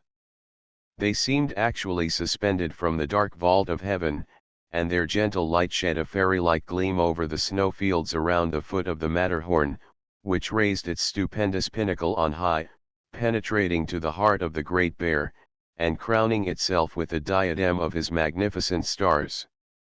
Not a sound disturbed the deep tranquility of the night, except the distant roar of streams which rush from the high plateau of the St. Theodule Glacier, and fall headlong over precipitous rocks till they lose themselves in the mazes of the Gorner Glacier.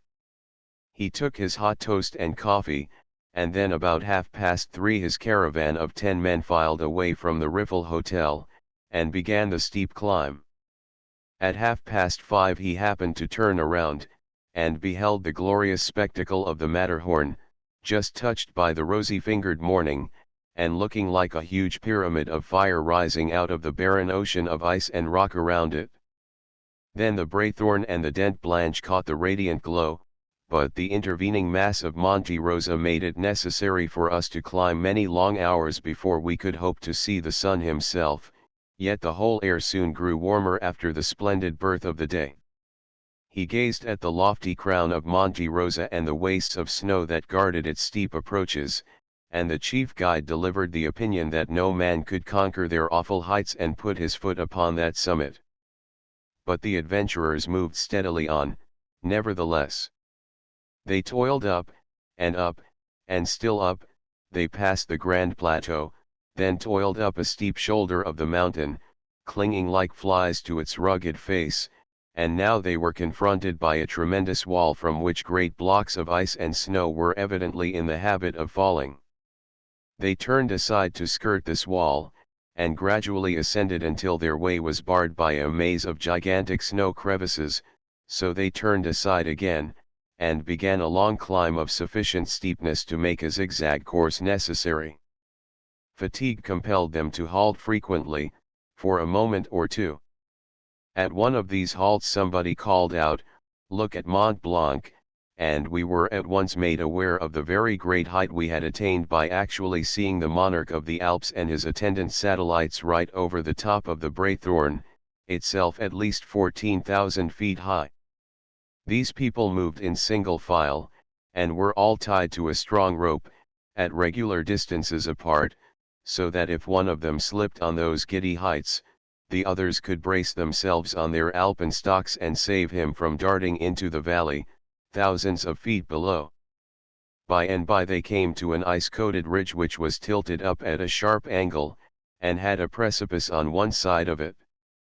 They had to climb this, so the guide in the lead cut steps in the ice with his hatchet, and as fast as he took his toes out of one of these slight holes, the toes of the man behind him occupied it.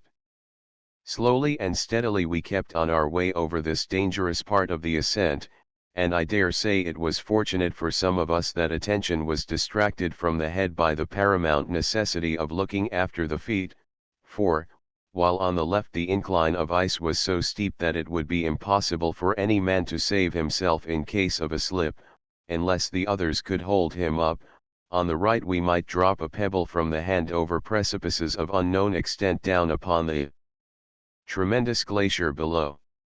Great caution, therefore, was absolutely necessary, and in this exposed situation we were attacked by all the fury of that grand enemy of aspirants to Monte Rosa, a severe and bitterly cold wind from the north. The fine powdery snow was driven past us in the clouds, penetrating the interstices of our clothes, and the pieces of ice which flew from the blows of Peter's axe were whisked into the air, and then dashed over the precipice. We had quite enough to do to prevent ourselves from being served in the same ruthless fashion, and now and then, in the more violent gusts of wind, were glad to stick our alpenstocks into the ice and hold on hard. Having surmounted this perilous steep, they sat down and took a brief rest with their backs against a sheltering rock and their heels dangling over a bottomless abyss. Then they climbed to the base of another ridge, a more difficult and dangerous one still. The whole of the ridge was exceedingly narrow, and the fall on each side desperately steep, but the ice in some of these intervals between the masses of rock assumed the form of a mere sharp edge, almost like a knife. These places, though not more than 3 or 4 short paces in length, looked uncommonly awkward, but, like the sword leading true believers to the gates of paradise, they must needs be passed before we could attain to the summit of our ambition. These were in 1 or 2 places so narrow, that in stepping over them with toes well turned out for greater security, one end of the foot projected over the awful precipice on the right, while the other was on the beginning of the ice slope on the left, which was scarcely less steep than the rocks. On these occasions Peter would take my hand, and each of us stretching as far as we could, he was thus enabled to get a firm footing 2 paces or rather more from me, whence a spring would probably bring him to the rock on the other side. Then, turning around, he called to me to come, and, taking a couple of steps carefully, I was met at the third by his outstretched hand ready to clasp mine, and in a moment stood by his side. The others followed in much the same fashion. Once my right foot slipped on the side toward the precipice, but I threw out my left arm in a moment so that it caught the icy edge under my armpit as I fell, and supported me considerably. At the same instant I cast my eyes down the side on which I had slipped, and contrived to plant my right foot on a piece of rock as large as a cricket ball, which chanced to protrude through the ice, on the very edge of the precipice. Being thus anchored fore and aft, as it were, I believe I could easily have recovered myself, even if I had been alone, though it must be confessed the situation would have been an awful one. As it was, however, a jerk from Peter settled the matter very soon, and I was on my legs all right in an instant. The rope is an immense help in places of this kind. Now they arrived at the base of a great knob or dome veneered with ice and powdered with snow, the utmost summit, the last bit of solidity between them and the hollow vault of heaven. They set to work with their hatchets, and were soon creeping, insect-like, up its surface, with their heels projecting over the thinnest kind of nothingness, thickened up a little with a few wandering shreds and films of cloud moving in a lazy procession far below. Presently, one man's toe-hold broke and he fell. There he dangled in mid-air at the end of the rope, like a spider, till his friends above hauled him into place again. A little bit later, the party stood upon the wee pedestal of the very summit, in a driving wind, and looked out upon the vast green expanses of Italy and a shoreless ocean of billowy Alps. When I had read thus far, Harris broke into the room in a noble excitement and said the ropes and the guides were secured, and asked if I was ready. I said I believed I wouldn't ascend the Altels this time. I said Alp climbing was a different thing from what I had supposed it was, and so I judged we had better study its points a little more before we went definitely into it. But I told him to retain the guides and order them to follow us to Zermatt, because I meant to use them there. I said I could feel the spirit of adventure beginning to stir in me, and was sure that the fell fascination of Alp climbing would soon be upon me. I said he could make up his mind to it that we would do a deed before we were a week older which would make the hair of the timid curl with fright. This made Harris happy, and filled him with ambitious anticipations. He went at once to tell the guides to follow us to Zermatt and bring all their paraphernalia with them. Chapter XXXV Swindling the coroner. A great and priceless thing is a new interest. How it takes possession of a man. How it clings to him, how it rides him. I strode onward from the Schwerenbach hostelry a changed man, a reorganized personality. I walked into a new world, I saw with new eyes. I had been looking aloft at the giant show peaks only as things to be worshipped for their grandeur and magnitude, and their unspeakable grace of form. I looked up at them now, as also things to be conquered and climbed. My sense of their grandeur and their noble beauty was neither lost nor impaired. I had gained a new interest in the mountains without losing the old ones. I followed the steep lines up, inch by inch, with my eye, and noted the possibility or impossibility of following them with my feet. When I saw a shining helmet of ice projecting above the clouds, I tried to imagine I saw files of black specks toiling up it roped together with a gossamer thread.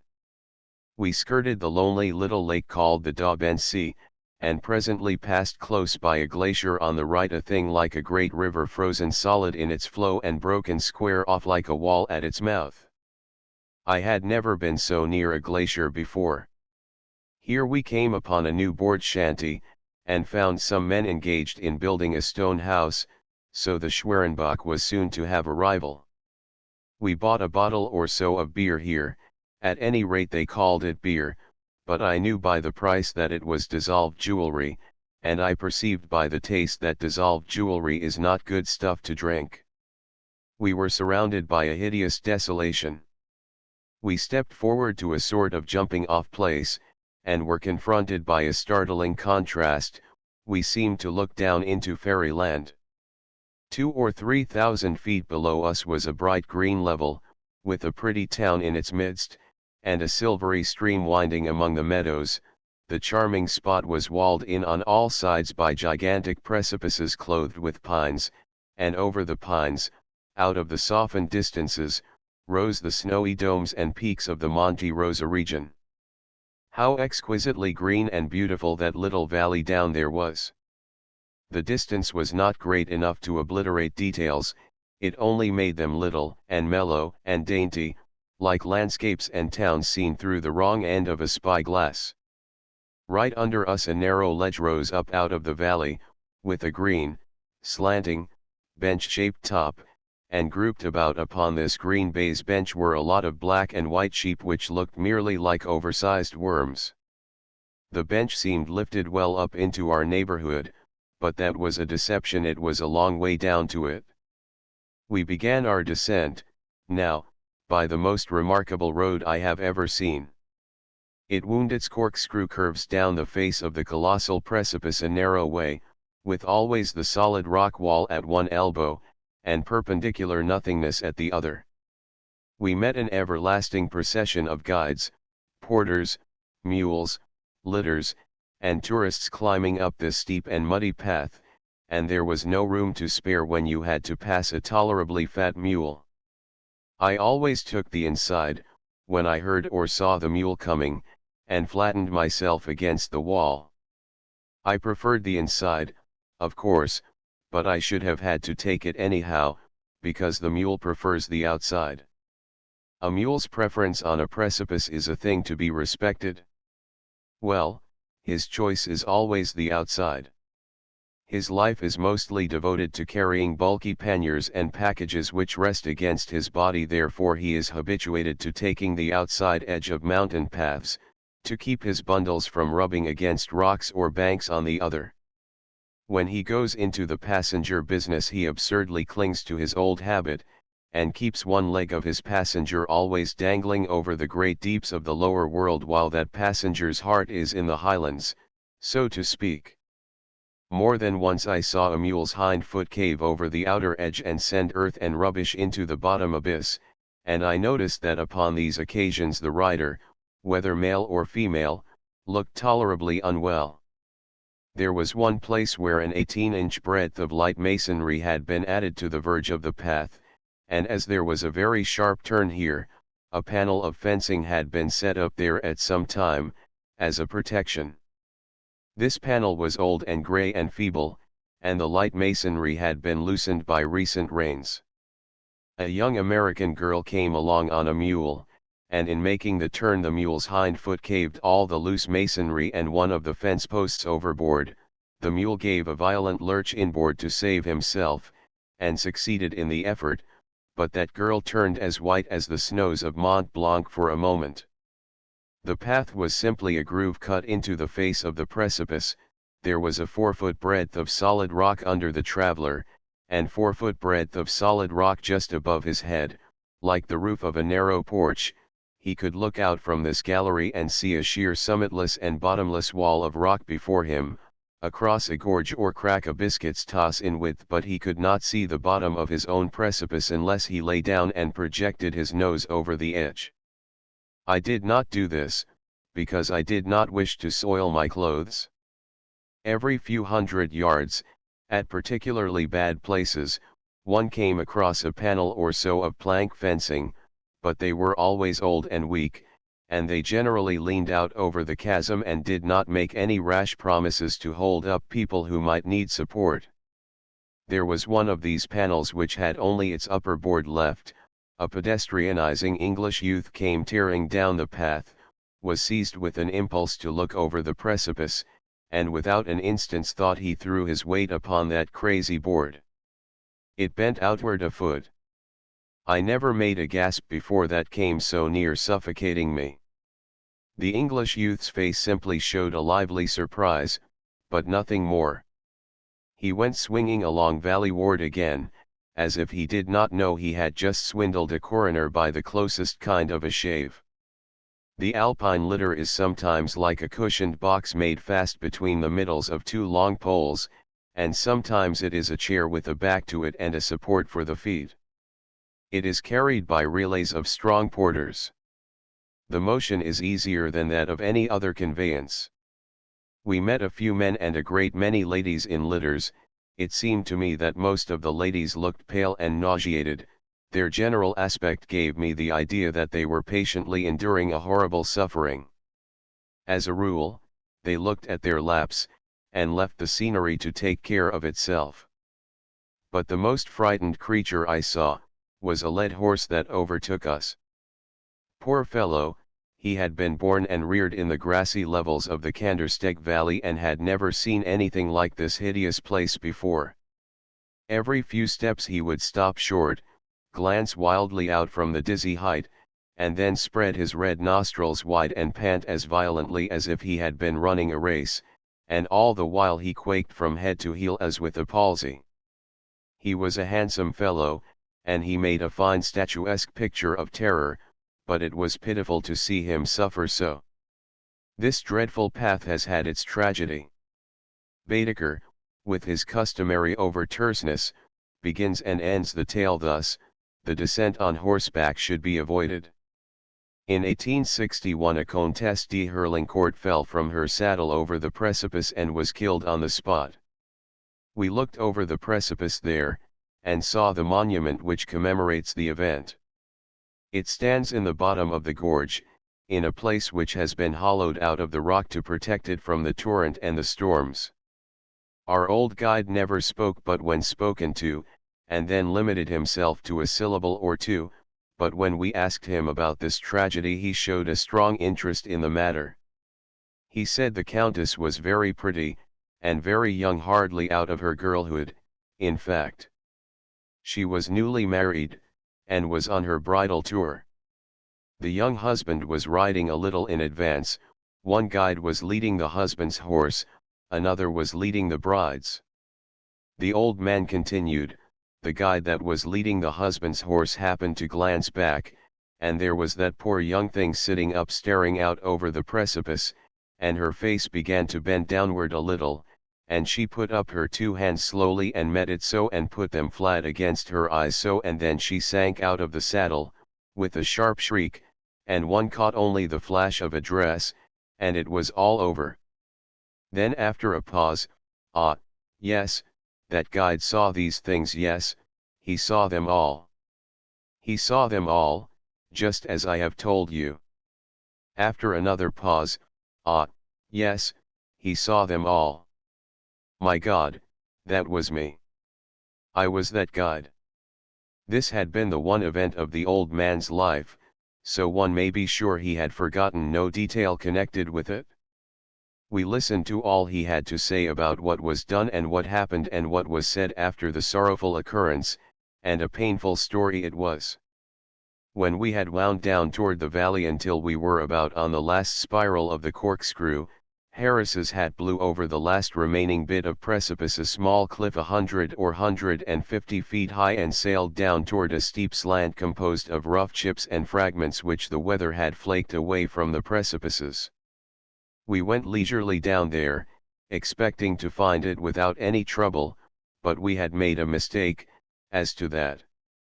We hunted during a couple of hours, not because the old straw hat was valuable, but out of curiosity to find out how such a thing could manage to conceal itself in open ground where there was nothing left for it to hide behind. When one is reading in bed, and lays his paper knife down, he cannot find it again if it is smaller than a saber. That hat was as stubborn as any paper knife could have been, and we finally had to give it up, but we found a fragment that had once belonged to an opera glass, and by digging around and turning over the rocks we gradually collected all the lenses and the cylinders and the various odds and ends that go to making up a complete opera glass.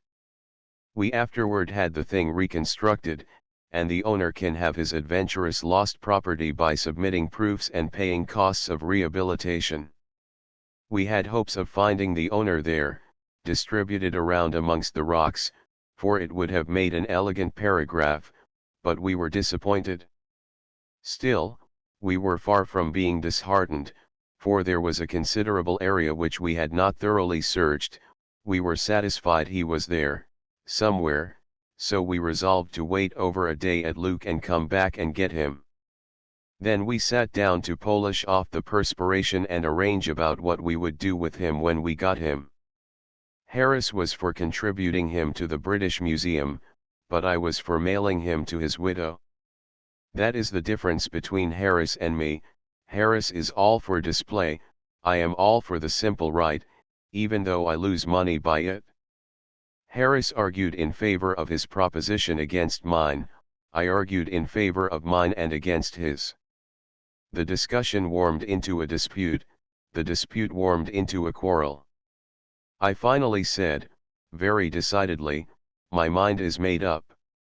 He goes to the widow. Harris answered sharply, and my mind is made up. He goes to the museum. I said, calmly, the museum may whistle when it gets him. Harris retorted, the widow may save herself the trouble of whistling, for I will see that she never gets him. After some angry bandying of epithets, I said, it seems to me that you are taking on a good many airs about these remains. I don't quite see what you've got to say about them. I've got all to say about them. They'd never have been thought of if I hadn't found their opera glass. The corpse belongs to me, and I'll do as I please with him. I was leader of the expedition, and all discoveries achieved by it naturally belonged to me. I was entitled to these remains, and could have enforced my right, but rather than have bad blood about the matter, I said we would toss up for them. I threw heads and won, but it was a barren victory, for although we spent all the next day searching, we never found a bone. I cannot imagine what could ever have become of that fellow. The town in the valley is called Luke or Lookerbad. We pointed our course toward it, down a verdant slope which was adorned with fringed gentians and other flowers, and presently entered the narrow alleys of the outskirts and waded toward the middle of the town through liquid fertilizer. They ought to either pave that village or organize a ferry. Harris's body was simply a chamois pasture, his person was populous with the little hungry pests, his skin, when he stripped, was splotched like a scarlet fever patient's, so, when we were about to enter one of the Lookerbad inns, and he noticed its sign, Chamois Hotel, he refused to stop there. He said the chamois was plentiful enough, without hunting up hotels where they made a specialty of it. I was indifferent, for the chamois is a creature that will neither bite me nor abide with me, but to calm Harris, we went to the Hotel de Alpes. At the table d'hôte, we had this, for an incident. A very grave man, in fact his gravity amounted to solemnity, and almost to austerity, sat opposite us, and he was tight, but doing his best to appear sober. He took up a corked bottle of wine, tilted it over his glass a while, then set it out of the way, with a contented look, and went on with his dinner. Presently he put his glass to his mouth, and of course found it empty. He looked puzzled, and glanced furtively and suspiciously out of the corner of his eye at a benignant and unconscious old lady who sat at his right. Shook his head, as much as to say, no, she couldn't have done it. He tilted the corked bottle over his glass again, meantime searching around with his watery eye to see if anybody was watching him. He ate a few mouthfuls, raised his glass to his lips, and of course it was still empty. He bent an injured and accusing side glance upon that unconscious old lady, which was a study to see. She went on eating and gave no sign. He took up his glass and his bottle, with a wise private nod of his head, and set them gravely on the left-hand side of his plate, poured himself another imaginary drink, went to work with his knife and fork once more, presently lifted his glass with good confidence, and found it empty, as usual. This was almost a petrifying surprise. He straightened himself up in his chair and deliberately and sorrowfully inspected the busy old ladies at his elbows, first one and then the other. At last he softly pushed his plate away, set his glass directly in front of him, held onto it with his left hand, and proceeded to pour with his right. This time he observed that nothing came. He turned the bottle clear upside down, still nothing issued from it. A plaintive look came into his face, and he said, as if to himself, "I see, they've got it all." Then he set the bottle down, resignedly, and took the rest of his dinner dry. It was at that table d'hôte, too, that I had under inspection the largest lady I have ever seen in private life. She was over 7 feet high, and magnificently proportioned. What had first called my attention to her, was my stepping on an outlying flange of her foot, and hearing, from up toward the ceiling, a deep "Pardon, monsieur, but you encroach." That was when we were coming through the hall, and the place was dim, and I could see her only vaguely. The thing which called my attention to her the second time was, that at a table beyond ours were two very pretty girls, and this great lady came in and sat down between them and me and blotted out my view. She had a handsome face, and she was very finely formed, perfectly formed, I should say. But she made everybody around her look trivial and commonplace. Ladies near her looked like children, and the men about her looked mean. They looked like failures, and they looked as if they felt so, too. She sat with her back to us. I never saw such a back in my life. I would have so liked to see the moon rise over it. The whole congregation waited, under one pretext or another, till she finished her dinner and went out. They wanted to see her at full altitude, and they found it worth tarrying for. She filled one's idea of what an empress ought to be, when she rose up in her unapproachable grandeur and moved superbly out of that place. We were not at Luke in time to see her at her heaviest weight. She had suffered from corpulence and had come there to get rid of her extra flesh in the baths. 5 weeks of soaking, 5 uninterrupted hours of it every day had accomplished her purpose and reduced her to the right proportions. Those baths remove fat, and also skin diseases. The patients remain in the great tanks for hours at a time. A dozen gentlemen and ladies occupy a tank together, and amuse themselves with rompings and various games. They have floating desks and tables, and they read or lunch or play chess in water that is breast deep. The tourist can step in and view this novel spectacle if he chooses. There's a poor box, and he will have to contribute. There are several of these big bathing houses, and you can always tell when you are near one of them by the romping noises and shouts of laughter that proceed from it. The water is running water, and changes all the time, else a patient with a ringworm might take the bath with only a partial success, since, while he was ridding himself of the ringworm, he might catch the itch. The next morning we wandered back up the green valley, leisurely, with the curving walls of those bare and stupendous precipices rising into the clouds before us. I had never seen a clean, bare precipice stretching up 5,000 feet above me before, and I never shall expect to see another one. They exist, perhaps, but not in places where one can easily get close to them. This pile of stone is peculiar. From its base to the soaring tops of its mighty towers, all its lines and all its details vaguely suggest human architecture. There are rudimentary bow windows, cornices, chimneys, demarcations of stories, etc. One could sit and stare up there and study the features and exquisite graces of this grand structure, bit by bit, and day after day, and never weary his interest. The termination, toward the town, observed in profile, is the perfection of shape. It comes down out of the clouds in a succession of rounded, colossal, terrace-like projections, a stairway for the gods, At its head spring several lofty storm-scarred towers, one after another, with faint films of vapor curling always about them like spectral banners. If there were a king whose realms included the whole world, here would be the place meet and proper for such a monarch. He would only need to hollow it out and put in the electric light. He could give audience to a nation at a time under its roof. Our search for those remains having failed, we inspected with a glass the dim and distant track of an old-time avalanche that once swept down from some pine-grown summits behind the town and swept away the houses and buried the people. Then we struck down the road that leads toward the Rhone, to see the famous ladders. These perilous things are built against the perpendicular face of a cliff 200 or 300 feet high. The peasants, of both sexes, were climbing up and down them, with heavy loads on their backs.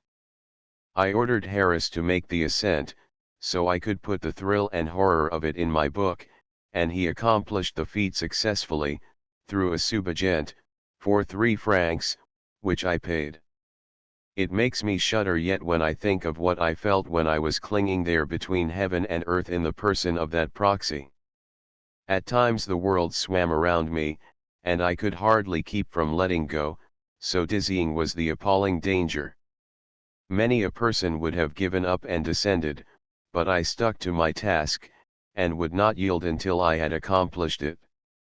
I felt a just pride in my exploit, but I would not have repeated it for the wealth of the world. I shall break my neck yet with some such foolhardy performance, for warnings never seemed to have any lasting effect on me. When the people of the hotel found that I had been climbing those crazy ladders, it made me an object of considerable attention. Next morning, early, we drove to the Rhone Valley and took the train for Visp. There we shouldered our knapsacks and things, and set out on foot, in a tremendous rain, up the winding gorge, towards Zermatt.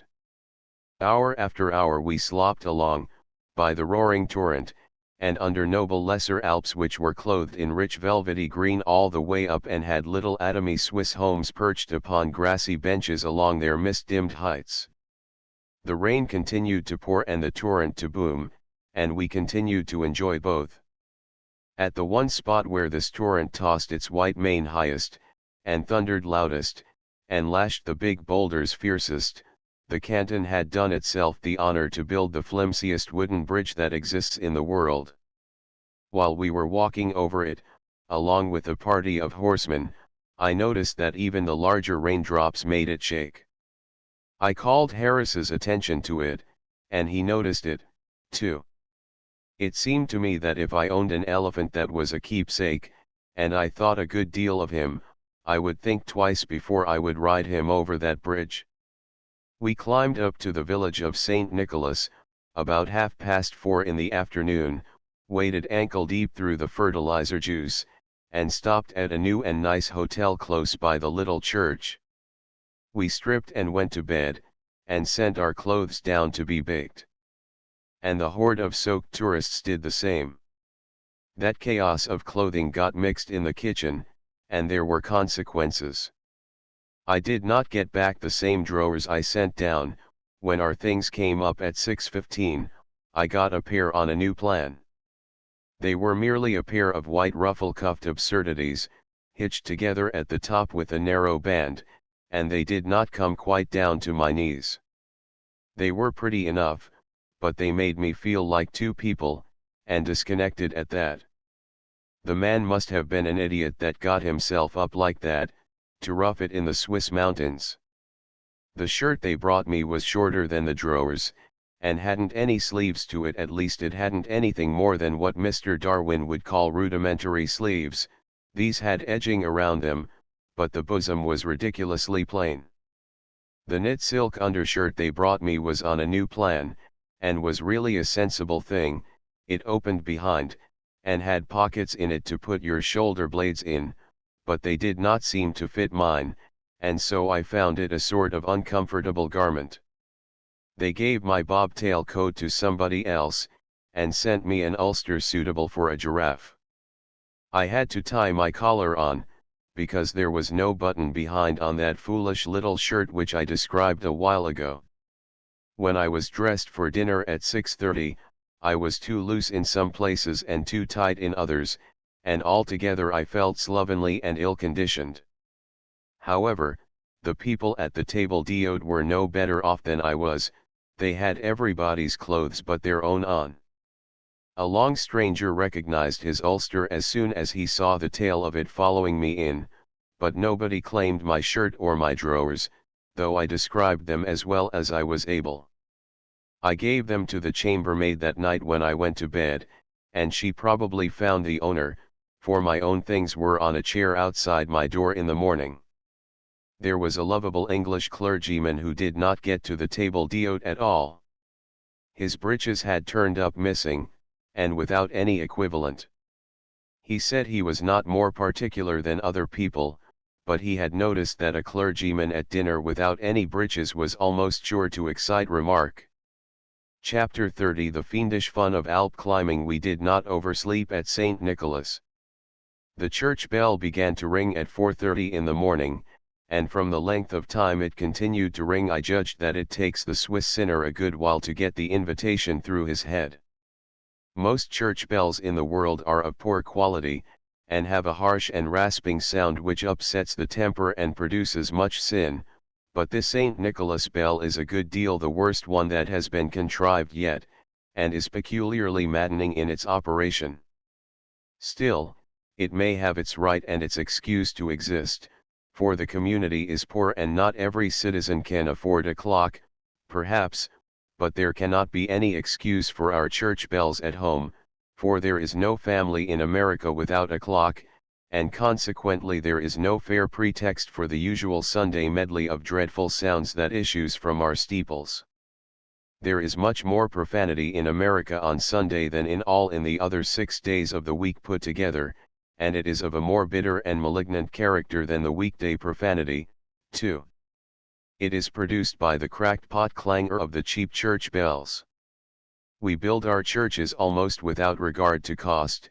We rear an edifice which is an adornment to the town, and we gild it, and fresco it, and mortgage it, and do everything we can think of to perfect it, and then spoil it all by putting a bell on it which afflicts everybody who hears it, giving some the headache, others St. Vitus's dance, and the rest the blind staggers. An American village at 10 o'clock on a summer Sunday is the quietest and peacefulest and holiest thing in nature, but it is a pretty different thing half an hour later. Mr. Poe's poem of the bells stands incomplete to this day, but it is well enough that it is so, for the public reciter or reader who goes around trying to imitate the sounds of the various sorts of bells with his voice would find himself up a stump when he got to the church bell, as Joseph Addison would say. The church is always trying to get other people to reform. It might not be a bad idea to reform itself a little, by way of example. It is still clinging to one or two things which were useful once, but which are not useful now, neither are they ornamental. One is the bell ringing to remind a clock-caked town that it is church time, and another is the reading from the pulpit of a tedious list of notices which everybody who is interested has already read in the newspaper. The clergyman even reads the hymn through a relic of an ancient time when hymn books are scarce and costly, but everybody has a hymn book, now, and so the public reading is no longer necessary.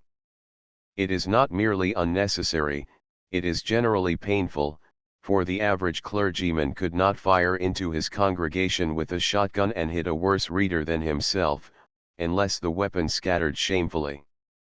I am not meaning to be flippant and irreverent, I am only meaning to be truthful. The average clergyman, in all countries and of all denominations, is a very bad reader.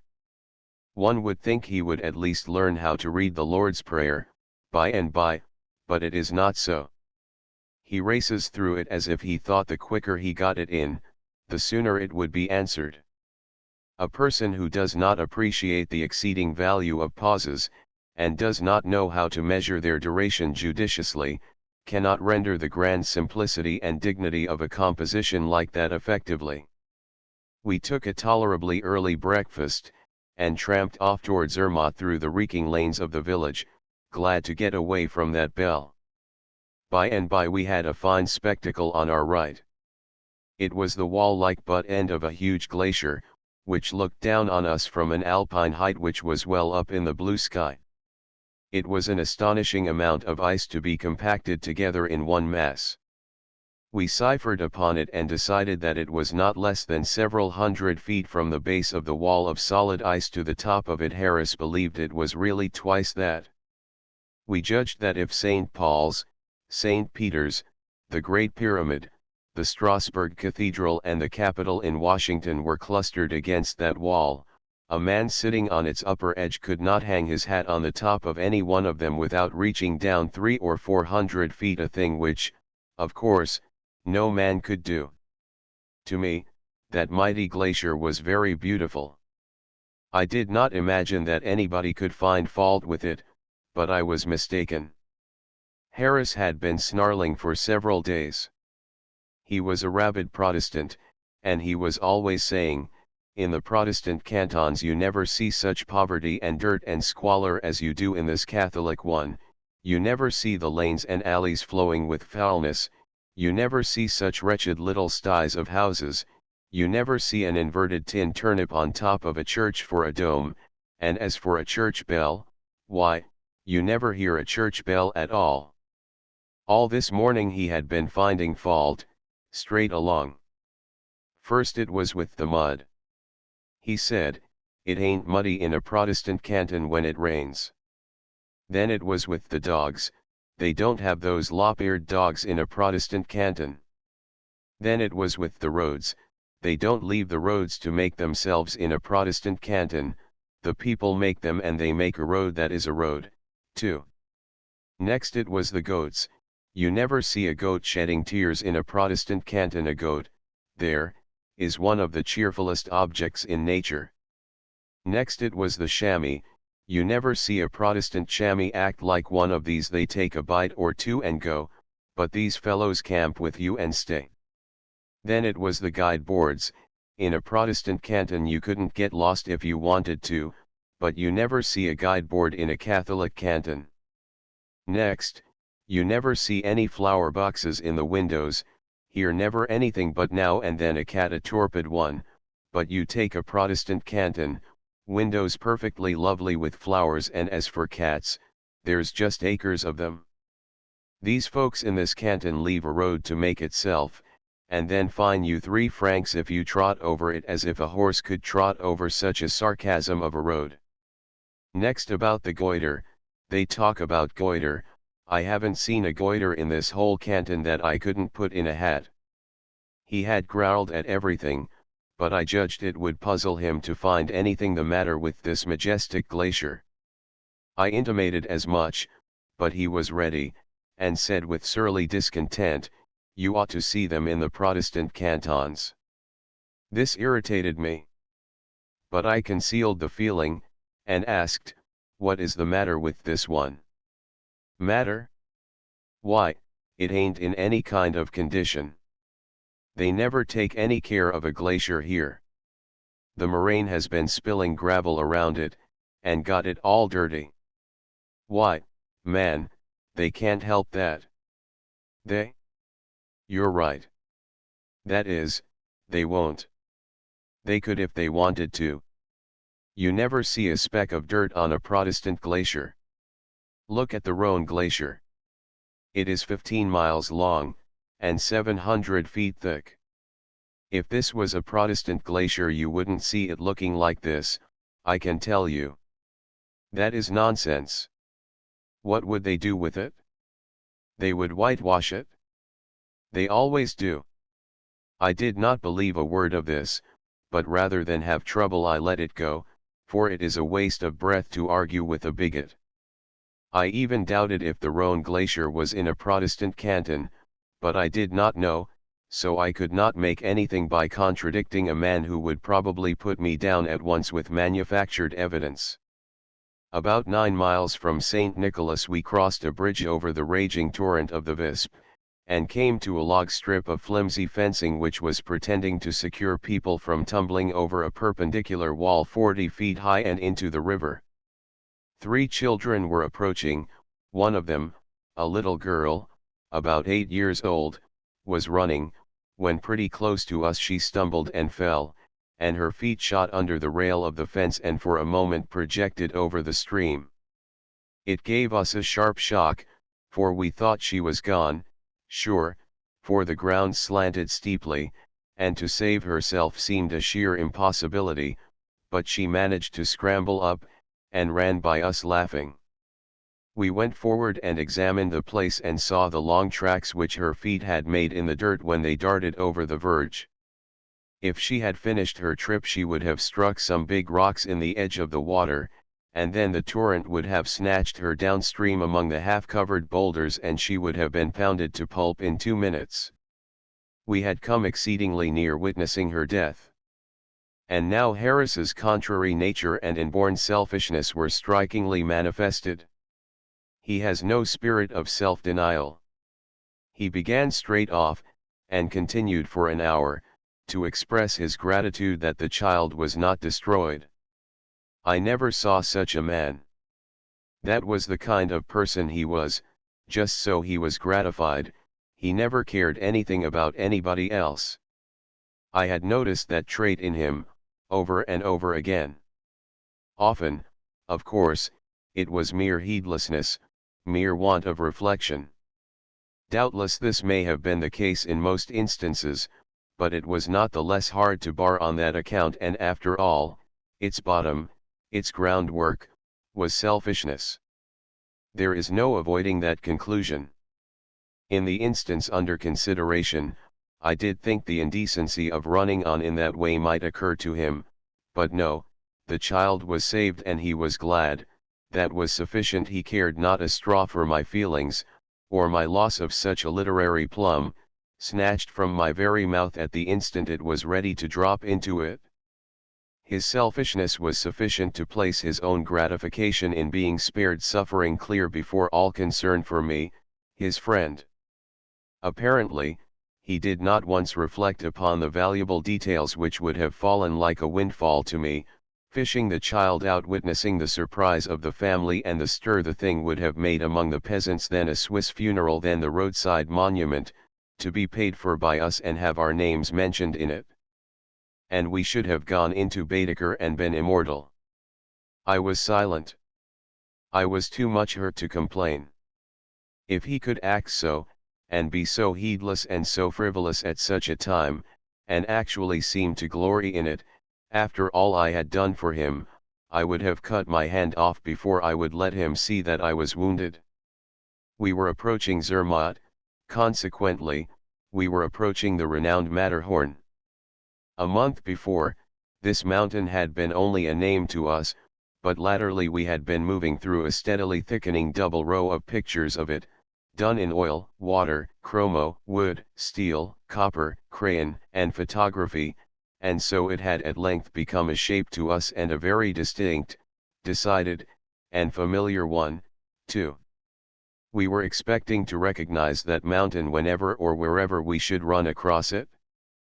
We were not deceived. The monarch was far away when we first saw him, but there was no such thing as mistaking him. He has the rare peculiarity of standing by himself. He is peculiarly steep, too, and is also most oddly shaped. He towers into the sky like a colossal wedge, with the upper third of its blade bent a little to the left. The broad base of this monster wedge is planted upon a grand glacier-paved alpine platform whose elevation is 10,000 feet above sea level. As the wedge itself is some 5,000 feet high, it follows that its apex is about 15,000 feet above sea level. So the whole bulk of this stately piece of rock, this sky-cleaving monolith, is above the line of eternal snow. Yet while all its giant neighbors have the look of being built of solid snow, from their waists up, the Matterhorn stands black and naked and forbidding, the year round, or merely powdered or streaked with white in places, for its sides are so steep that the snow cannot stay there. Its strange form, Its august isolation, and its majestic unkinship with its own kind, make it so to speak the Napoleon of the mountain world. Grand, gloomy, and peculiar, is a phrase which fits it as aptly as it fitted the great captain. Think of a monument a mile high, standing on a pedestal 2 miles high. This is what the Matterhorn is, a monument.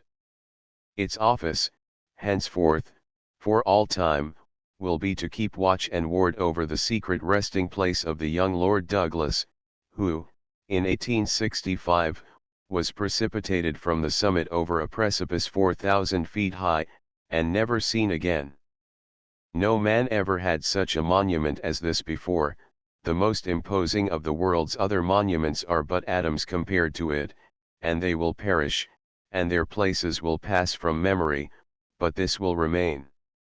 The accident which cost Lord Douglas his life, see chapter 12, also cost the lives of 3 other men. These 3 fell 4/5 of a mile, and their bodies were afterward found, lying side by side, upon a glacier, whence they were borne to Zermatt and buried in the churchyard. The remains of Lord Douglas have never been found. The secret of his sepulture, like that of Moses, must remain a mystery always. A walk from St. Nicholas to Zermatt is a wonderful experience. Nature is built on a stupendous plan in that region.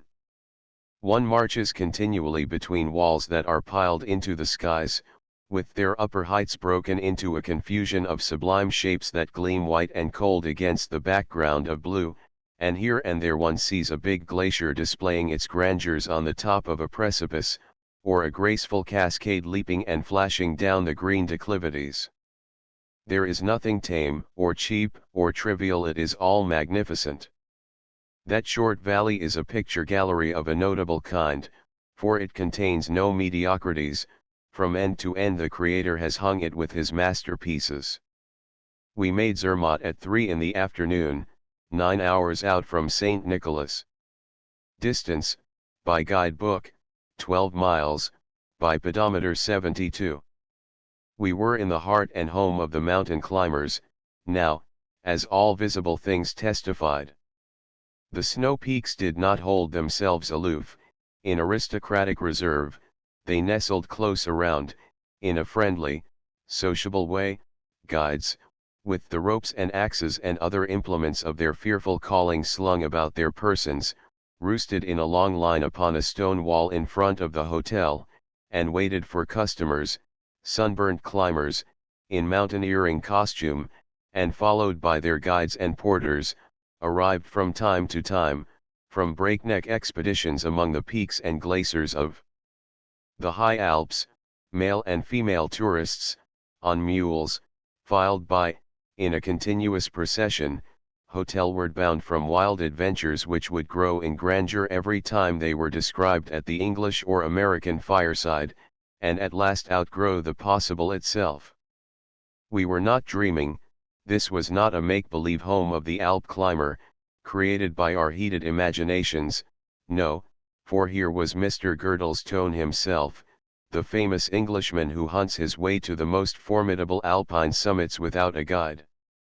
I was not equal to imagining a Girdlestone, it was all I could do to even realize him, while looking straight at him at short range. I would rather face whole Hyde Parks of artillery than the ghastly forms of death which he has faced among the peaks and precipices of the mountains. There is probably no pleasure equal to the pleasure of climbing a dangerous Alp, but it is a pleasure which is confined strictly to people who can find pleasure in it. I have not jumped to this conclusion, I have traveled to it per gravel train, so to speak. I have thought the thing all out, and am quite sure I am right. A born climber's appetite for climbing is hard to satisfy, when it comes upon him he is like a starving man with a feast before him, he may have other business on hand, but it must wait. Mr. Girdlestone had had his usual summer holiday in the Alps, and had spent it in his usual way, hunting for unique chances to break his neck. His vacation was over, and his luggage packed for England, but all of a sudden a hunger had come upon him to climb the tremendous Weisshorn once more, for he had heard of a new and utterly impossible route up it. His baggage was unpacked at once, and now he and a friend, laden with knapsacks, ice axes, coils of rope, and canteens of milk, were just setting out. They would spend the night high up among the snows, somewhere, and get up at 2 in the morning and finish the enterprise. I had a strong desire to go with them, but forced it down a feat which Mr. Girdlestone, with all his fortitude, could not do. Even ladies catch the climbing mania, and are unable to throw it off. A famous climber, of that sex, had attempted the Weisshorn a few days before our arrival, and she and her guides had lost their way in a snowstorm high up among the peaks and glaciers and been forced to wander around a good while before they could find a way down. When this lady reached the bottom, she had been on her feet 23 hours.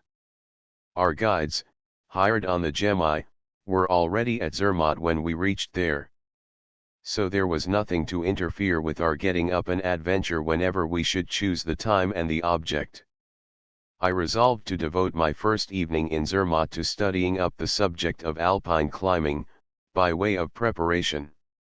I read several books, and here are some of the things I found out.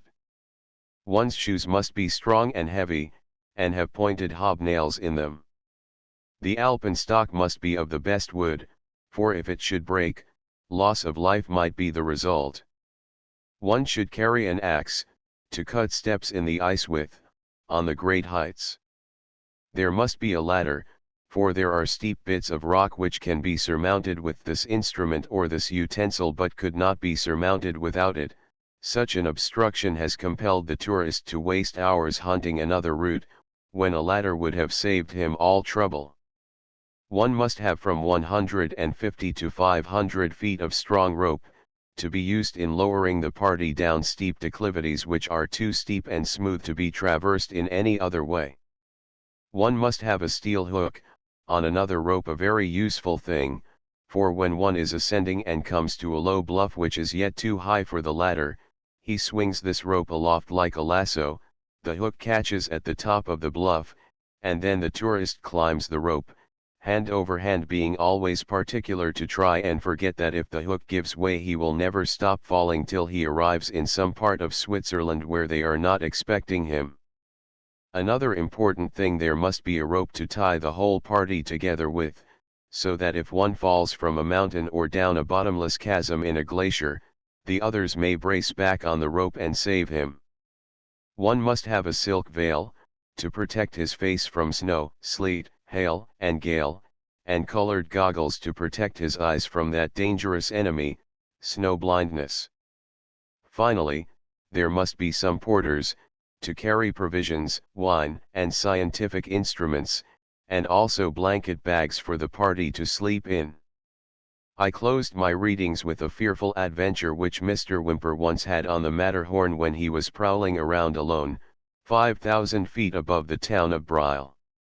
He was edging his way gingerly around the corner of a precipice where the upper edge of a sharp declivity of ice-glazed snow joined it. This declivity swept down a couple of 100 feet, into a gully which curved around and ended at a precipice 800 feet high, overlooking a glacier. His foot slipped, and he fell. He says, "My knapsack brought my head down first, and I pitched into some rocks about a dozen feet below. They caught something, and tumbled me off the edge, head over heels, into the gully. The baton was dashed from my hands, and I whirled downward in a series of bounds, each longer than the last, now over ice, now into rocks, striking my head 4 or 5 times, each time with increased force. The last bound sent me spinning through the air in a leap of 50 or 60 feet, from one side of the gully to the other, and I struck the rocks, luckily, with the whole of my left side. They caught my clothes for a moment, and I fell back onto the snow with motion arrested. My head fortunately came the right side up, and a few frantic catches brought me to a halt, in the neck of the gully and on the verge of the precipice. baton, hat, and veil skimmed by and disappeared, and the crash of the rocks which I had started as they fell onto the glacier, told how narrow had been the escape from utter destruction. As it was, I fell nearly 200 feet in 7 or 8 bounds. 10 feet more would have taken me in one gigantic leap of 800 feet onto the glacier below. The situation was sufficiently serious. The rocks could not be let go for a moment, and the blood was spurting out of more than 20 cuts. The most serious ones were in the head, and I vainly tried to close them with one hand, while holding on with the other. It was useless, the blood gushed out in blinding jets at each pulsation. At last, in a moment of inspiration, I kicked out a big lump of snow and struck it as plaster on my head. The idea was a happy one, and the flow of blood diminished. Then, scrambling up, I got, not a moment too soon, to a place of safety, and fainted away. The sun was setting when consciousness returned, and it was pitch dark before the great staircase was descended, but by a combination of luck and care, the whole 4,700 feet of descent to Brile was accomplished without a slip, or once missing the way. His wounds kept him abed some days. Then he got up and climbed that mountain again. That is the way with a true Alp climber, the more fun he has, the more he wants. Chapter XXXVIIR imposing column starts upward. After I had finished my readings, I was no longer myself, I was tranced, uplifted, intoxicated, by the almost incredible perils and adventures I had been following my authors through, and the triumphs I had been sharing with them. I sat silent some time, then turned to Harris and said, "My mind is made up." Something in my tone struck him, and when he glanced at my eye and read what was written there, his face paled perceptibly. He hesitated a moment, then said, "Speak." I answered, with perfect calmness, "I will ascend the Riffelberg." If I had shot my poor friend, he could not have fallen from his chair more suddenly. If I had been his father, he could not have pleaded harder to get me to give up my purpose. But I turned a deaf ear to all he said. When he perceived at last that nothing could alter my determination, he ceased to urge, and for a while the deep silence was broken only by his sobs. I sat in marble resolution, with my eyes fixed upon vacancy, for in spirit I was already wrestling with the perils of the mountains, and my friend sat gazing at me in adoring admiration through his tears. At last he threw himself upon me in a loving embrace and exclaimed in broken tones, "Your Harris will never desert you. We will die together." I cheered the noble fellow with praises, and soon his fears were forgotten and he was eager for the adventure. He wanted to summon the guides at once and leave at 2 in the morning, as he supposed the custom was, but I explained that nobody was looking at that hour, and that the start in the dark was not usually made from the village but from the first night's resting place on the mountainside. I said we would leave the village at 3 or 4 p.m. on the morrow, meantime he could notify the guides, and also let the public know of the attempt which we proposed to make. I went to bed, but not to sleep. No man can sleep when he is about to undertake one of these alpine exploits. I tossed feverishly all night long, and was glad enough when I heard the clock strike 11:30 and knew it was time to get up for dinner. I rose, jaded and rusty, and went to the noon meal, where I found myself the center of interest and curiosity, for the news was already abroad. It is not easy to eat calmly when you are a lion, but it is very pleasant, nevertheless. As usual, at Zermatt, when a great ascent is about to be undertaken, everybody, native and foreign, laid aside his own projects and took up a good position to observe the start. The expedition consisted of 198 persons, including the mules, or 205, including the cows. As follows, Chiefs of service subordinates myself 1 veterinary surgeon Mr. Harris 1 butler 17 guides 12 waiters 4 surgeons 1 footman 1 geologist 1 barber 1 botanist 1 head cook 3 chaplains 9 assistants 2 draftsmen 4 pastry cooks 15 barkeepers 1 confectionery artist 1 lottinist transportation, etc. 27 porters 3 coarse washers and ironers 44 mules 1 fine ditto 44 muleteers 7 cows 2 milkers total, 154 men, 51 animals. Grand total, 205.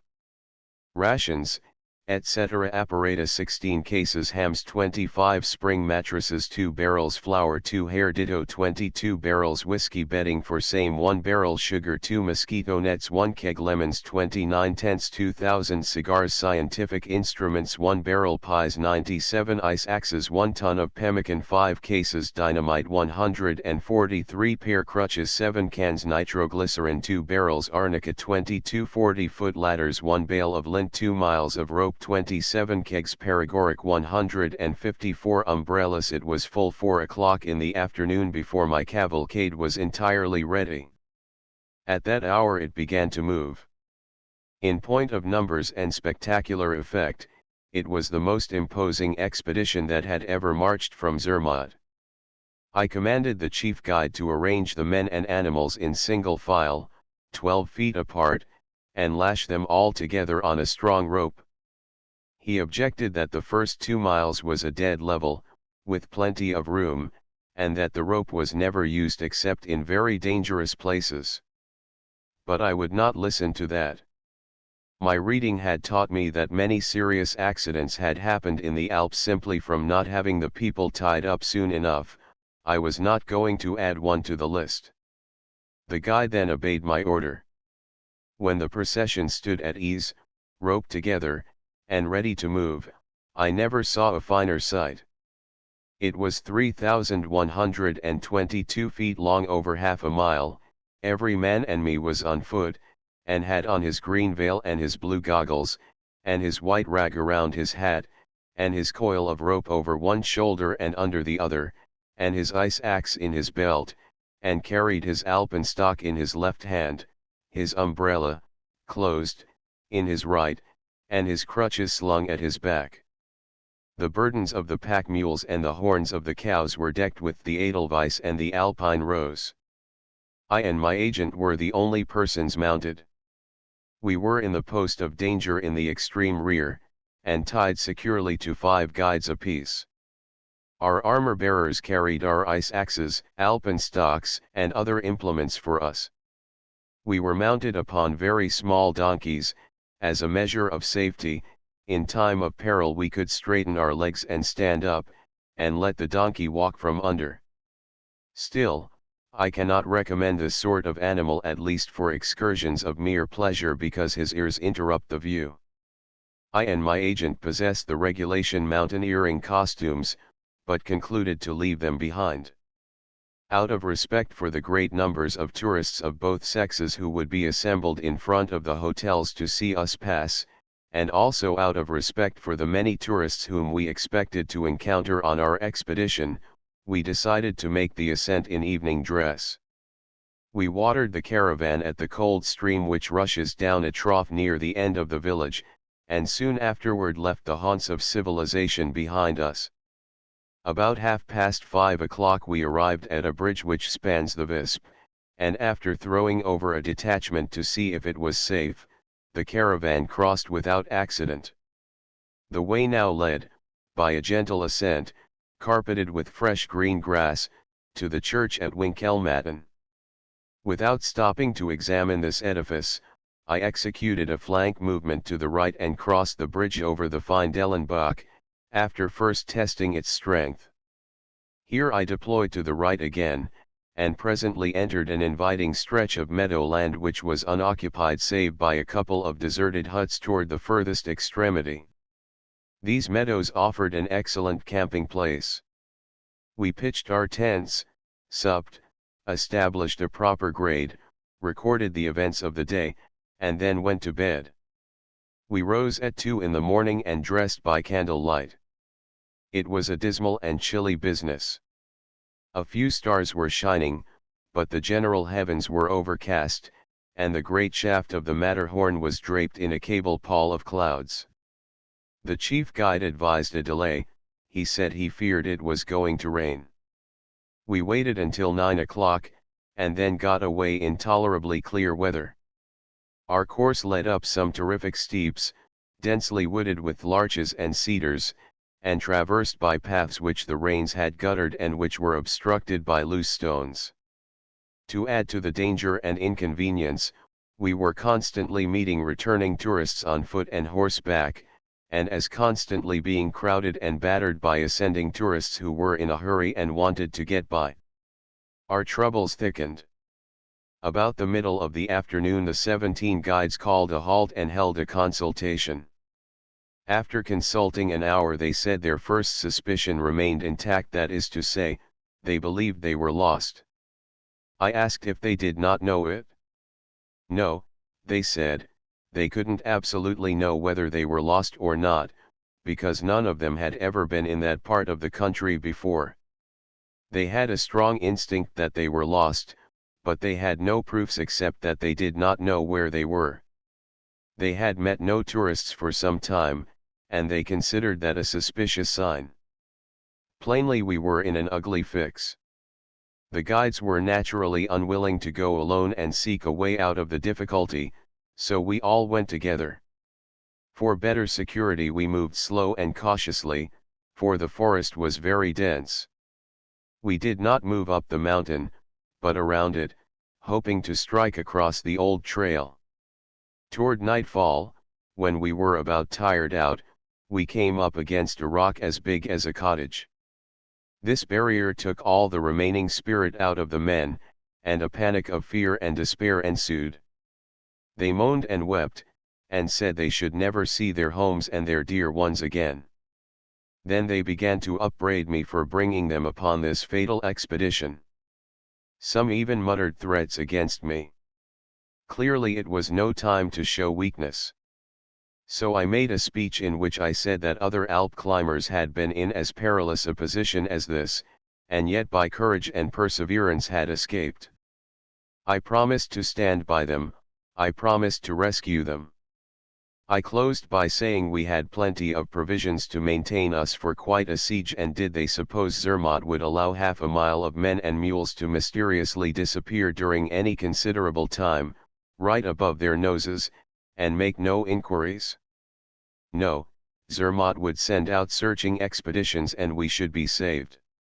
This speech had a great effect.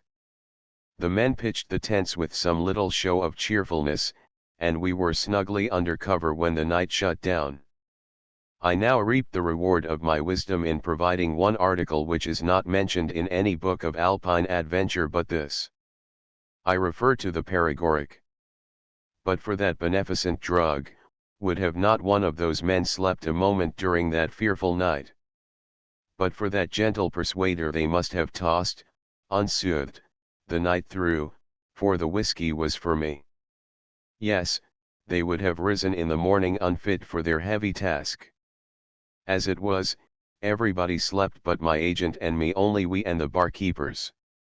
I would not permit myself to sleep at such a time. I considered myself responsible for all those lives.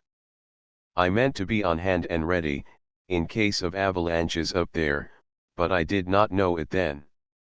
We watched the weather all through that awful night, and kept an eye on the barometer, to be prepared for the least change.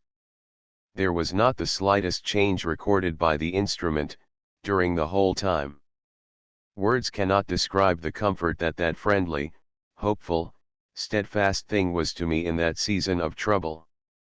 It was a defective barometer, and had no hand but the stationary brass pointer, but I did not know that until afterward. If I should be in such a situation again, I should not wish for any barometer but that one. All hands rose at 2 in the morning and took breakfast, and as soon as it was light we roped ourselves together and went at that rock. For some time we tried the hook rope and other means of scaling it, but without success, that is, without perfect success.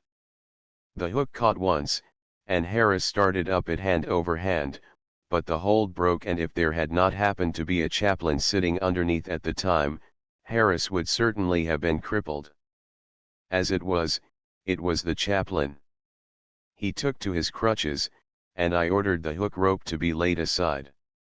It was too dangerous an implement where so many people are standing around.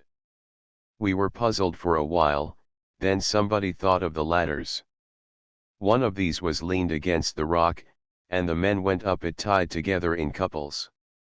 Another ladder was sent up for use in descending. At the end of half an hour everybody was over, and that rock was conquered. We gave our first grand shout of triumph. But the joy was short-lived, for somebody asked how we were going to get the animals over. This was a serious difficulty, in fact, it was an impossibility. The courage of the men began to waver immediately. Once more we were threatened with a panic. But when the danger was most imminent, we were saved in a mysterious way. A mule which had attracted attention from the beginning by its disposition to experiment, tried to eat a 5-pound can of nitroglycerin. This happened right alongside the rock. The explosion threw us all to the ground, and covered us with dirt and debris. It frightened us extremely, too, for the crash it made was deafening, and the violence of the shock made the ground tremble. However, we were grateful, for the rock was gone. Its place was occupied by a new cellar, about 30 feet across, by 15 feet deep. The explosion was heard as far as Zermatt, and an hour and a half afterward, many citizens of that town were knocked down and quite seriously injured by descending portions of mule meat, frozen solid. This shows, better than any estimate in figures, how high the experimenter went. We had nothing to do, now, but bridge the cellar and proceed on our way. With a cheer the men went at their work. I attended to the engineering, myself. I appointed a strong detail to cut down trees with ice axes and trim them for piers to support the bridge. This was a slow business, for ice axes are not good to cut wood with. I caused my piers to be firmly set up in ranks in the cellar, and upon them I laid 6 of my 40-foot ladders, side by side, and laid 6 more on top of them. Upon this bridge I caused a bed of boughs to be spread, and on top of the boughs a bed of earth 6 inches deep. I stretched ropes upon either side to serve as railings, and then my bridge was complete. A train of elephants could have crossed it in safety and comfort. By nightfall the caravan was on the other side and the ladders were taken up. Next morning we went on in good spirits for a while, though our way was slow and difficult, by reason of the steep and rocky nature of the ground and the thickness of the forest, but at last a dull despondency crept into the men's faces, and it was apparent that not only they, but even the guides, were now convinced that we were lost. The fact that we still met no tourists was a circumstance that was but too significant. Another thing seemed to suggest that we were not only lost, but very badly lost, for there must surely be searching parties on the road before this time, yet we had seen no sign of them. Demoralization was spreading, something must be done, and done quickly, too. Fortunately, I am not unfertile in expedients. I contrived one now which commended itself to all, for it promised well. I took 3/4 of a mile of rope and fastened one end of it around the waist of a guide, and told him to go find the road, while the caravan waited. I instructed him to guide himself back by the rope, in case of failure. In case of success, he was to give the rope a series of violent jerks, whereupon the expedition would go to him at once. He departed, and in 2 minutes had disappeared among the trees. I paid out the rope myself, while everybody watched the crawling thing with eager eyes. The rope crept away quite slowly, at times, at other times with some briskness. Twice or thrice we seemed to get the signal, and a shout was just ready to break from the men's lips when they perceived it was a false alarm. But at last, when over half a mile of rope had slidden away, it stopped gliding and stood absolutely still 1 minute, 2 minutes, 3 while we held our breath and watched. Was the guide resting? Was he scanning the country from some high point? Was he inquiring of a chance mountaineer? Stop, had he fainted from excess of fatigue and anxiety? This thought gave us a shock. I was in the very first act of detailing an expedition to succor him, when the cord was assailed with a series of such frantic jerks that I could hardly keep hold of it. The huzzah that went up, then, was good to hear. Saved, saved, was the word that rang out, all down the long rank of the caravan. We rose up and started at once. We found the route to be good enough for a while, but it began to grow difficult, by and by, and this feature steadily increased. When we judged we had gone half a mile, we momently expected to see the guide, but no, he was not visible anywhere, neither was he waiting, for the rope was still moving, consequently he was doing the same. This argued that he had not found the road, yet, but was marching to it with some peasant. There was nothing for us to do but plod along, and this we did. At the end of 3 hours we were still plodding. This was not only mysterious, but exasperating. And very fatiguing, too, for we had tried hard, along at first, to catch up with the guide, but had only fagged ourselves, in vain, for although he was traveling slowly he was yet able to go faster than the hampered caravan over such ground. At 3 in the afternoon we were nearly dead with exhaustion, and still the rope was slowly gliding out. The murmurs against the guide had been growing steadily, and at last they were become loud and savage. A mutiny ensued. The men refused to proceed. They declared that we had been traveling over and over the same ground all day, in a kind of circle. They demanded that our end of the rope be made fast to a tree, so as to halt the guide until we could overtake him and kill him. This was not an unreasonable requirement, so I gave the order. As soon as the rope was tied, the expedition moved forward with that alacrity which the thirst for vengeance usually inspires.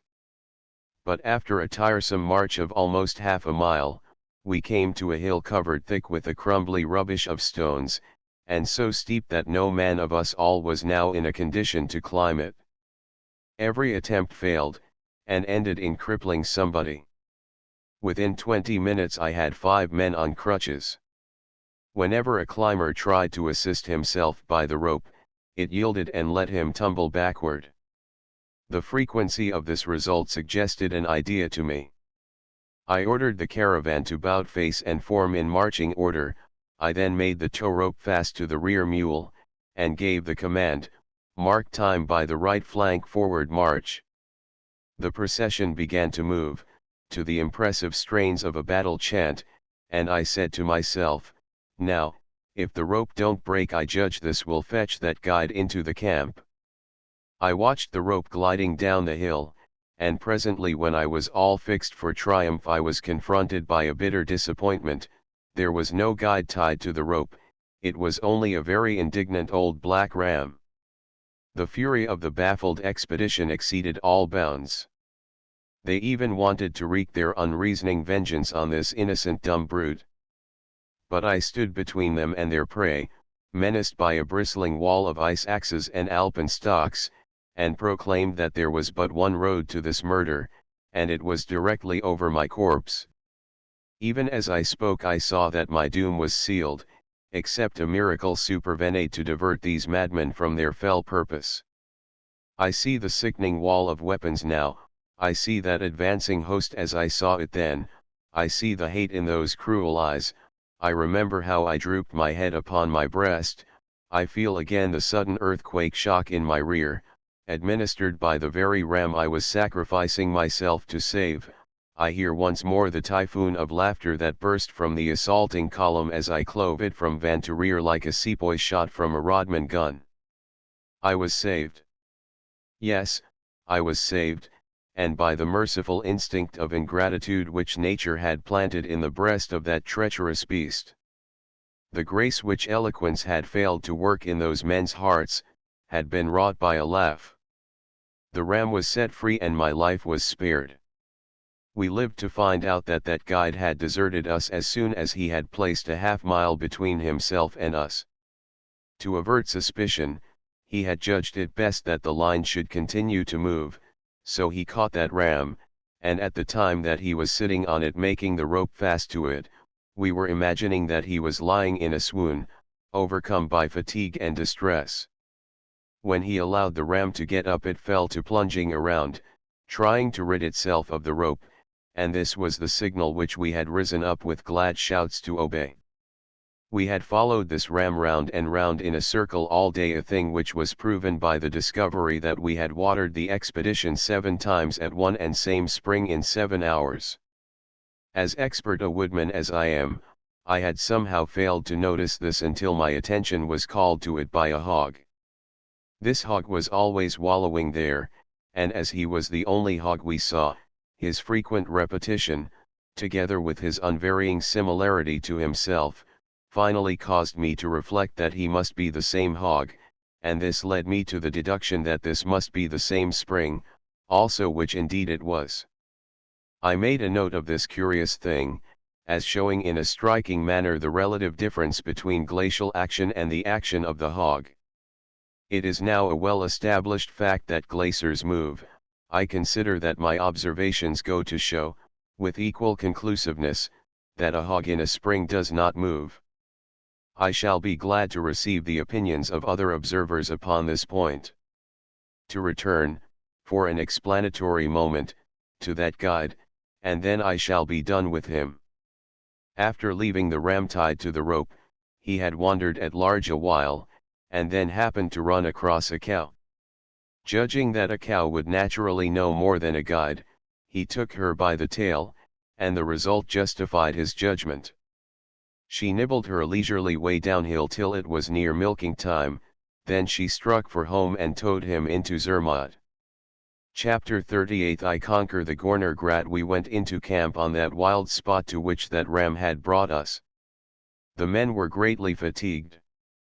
Their conviction that we were lost was forgotten in the cheer of a good supper, and before the reaction had a chance to set in, I loaded them up with paregoric and put them to bed. Next morning I was considering in my mind our desperate situation and trying to think of a remedy, when Harris came to me with a Baedeker map which showed conclusively that the mountain we were on was still in Switzerland. Yes, every part of it was in Switzerland. So we were not lost, after all. This was an immense relief. It lifted the weight of 2 such mountains from my breast. I immediately had the news disseminated and the map was exhibited. The effect was wonderful. As soon as the men saw with their own eyes that they knew where they were, and that it was only the summit that was lost and not themselves, they cheered up instantly and said with one accord, "Let the summit take care of itself." Our distresses being at an end, I now determined to rest the men in camp and give the scientific department of the expedition a chance. First, I made a barometric observation, to get our altitude, but I could not perceive that there was any result. I knew, by my scientific reading, that either thermometers or barometers ought to be boiled, to make them accurate. I did not know which it was, so I boiled them both. There was still no result, so I examined these instruments and discovered that they possessed radical blemishes. The barometer had no hand but the brass pointer, and the ball of the thermometer was stuffed with tin foil. I might have boiled those things to rags, and never found out anything. I hunted up another barometer. It was new and perfect. I boiled it half an hour in a pot of bean soup which the cooks were making. The result was unexpected. The instrument was not affecting at all, but there was such a strong barometer taste to the soup that the head cook, who was a most conscientious person, changed its name in the bill of fare. The dish was so greatly liked by all, that I ordered the cook to have barometer soup every day. It was believed that the barometer might eventually be injured, but I did not care for that. I had demonstrated to my satisfaction that it could not tell how high a mountain was, therefore I had no real use for it. Changes in the weather I could take care of without it. I did not wish to know when the weather was going to be good, what I wanted to know was when it was going to be bad, and this I could find out from Harris's corns. Harris had had his corns tested and regulated at the government observatory in Heidelberg, and one could depend upon them with confidence. So I transferred the new barometer to the cooking department, to be used for the official mess. It was found that even a pretty fair article of soup could be made from the defective barometer, so I allowed that one to be transferred to the subordinate mess. I next boiled the thermometer, and got a most excellent result. The mercury went up to about 200 degrees Fahrenheit. In the opinion of the other scientists of the expedition, this seemed to indicate that we had attained the extraordinary altitude of 200,000 feet above sea level. Science places the line of eternal snow at about 10,000 feet above sea level. There was no snow where we were, consequently it was proven that the eternal snow line ceases somewhere above the 10,000 foot level and does not begin any more. This was an interesting fact, and one which had not been observed by any observer before. It was as valuable as interesting, too, since it would open up the deserted summits of the highest Alps to population and agriculture. It was a proud thing to be where we were, yet it caused us a pang to reflect that but for that ram we might just as well have been 200,000 feet higher. The success of my last experiment induced me to try an experiment with my photographic apparatus. I got it out, and boiled one of my cameras, but the thing was a failure.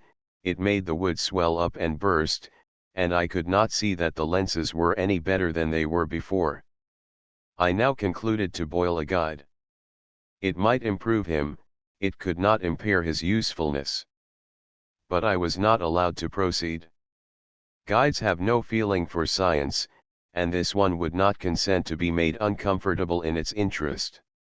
In the midst of my scientific work, one of those needless accidents happened which are always occurring among the ignorant and thoughtless. A porter shot at a chamois and missed it and crippled the latinist. This was not a serious matter to me, for a latinist's duties are as well performed on crutches as otherwise, but the fact remained that if the latinist had not happened to be in the way, a mule would have got that load. That would have been quite another matter, for when it comes down to a question of value there is a palpable difference between a latinist and a mule. I could not depend on having a latinist in the right place every time, so, to make things safe, I ordered that in the future the chamois must not be hunted within limits of the camp with any other weapon than the forefinger. My nerves had hardly grown quiet after this affair when they got another shake-up, one which utterly unmanned me for a moment. A rumor swept suddenly through the camp that one of the barkeepers had fallen over a precipice. However, it turned out that it was only a chaplain. I had laid in an extra force of chaplains, purposely to be prepared for emergencies like this, but by some unaccountable oversight had come away rather short-handed in the matter of barkeepers. On the following morning we moved on, well refreshed and in good spirits. I remember this day with peculiar pleasure, because it saw our road restored to us. Yes, we found our road again, and in quite an extraordinary way.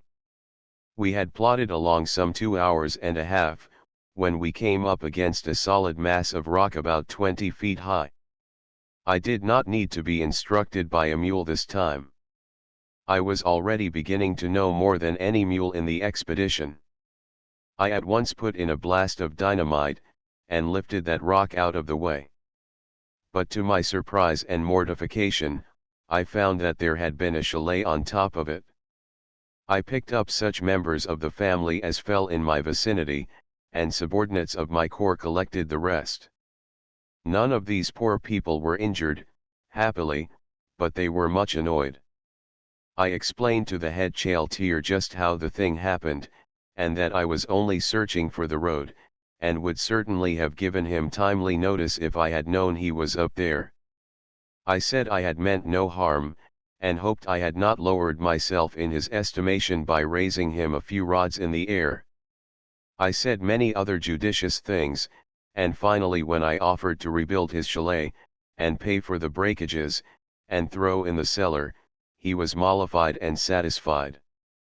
He hadn't any cellar at all, before, he would not have as good a view, now, as formerly, but what he had lost in view he had gained in cellar, by exact measurement. He said there wasn't another hole like that in the mountains, and he would have been right if the late mule had not tried to eat up the nitroglycerin. I put 116 men at work, and they rebuilt the chalet from its own debris in 15 minutes. It was a good deal more picturesque than it was before, too. The man said we were now on the Fehlstutz, above the Schwegmatt information, which I was glad to get, since it gave us our position to a degree of particularity which we had not been accustomed to for a day or so. We also learned that we were standing at the foot of the Riffelberg proper, and that the initial chapter of our work was completed. We had a fine view, from here, of the energetic Visp, as it makes its first plunge into the world from under a huge arch of solid ice, worn through the footwall of the great Gorner Glacier, and we could also see the Fergenbuch, which is the outlet of the Fergen Glacier. The mule road to the summit of the Riffelberg passed right in front of the chalet, a circumstance which we almost immediately noticed, because a procession of tourists was filing along it pretty much all the time.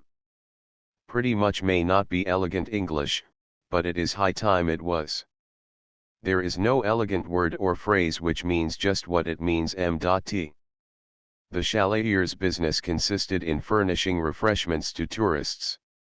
My blast had interrupted this trade for a few minutes, by breaking all the bottles on the place, but I gave the man a lot of whiskey to sell for Alpine champagne, and a lot of vinegar which would answer for Rhine wine, consequently trade was soon as brisk as ever.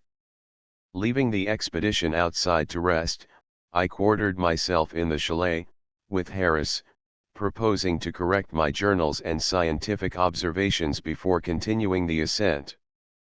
I had hardly begun my work when a tall, slender, vigorous American youth of about 23, who was on his way down the mountain, entered and came toward me with that breezy self-complacency which is the adolescent's idea of the well-bred ease of the man of the world.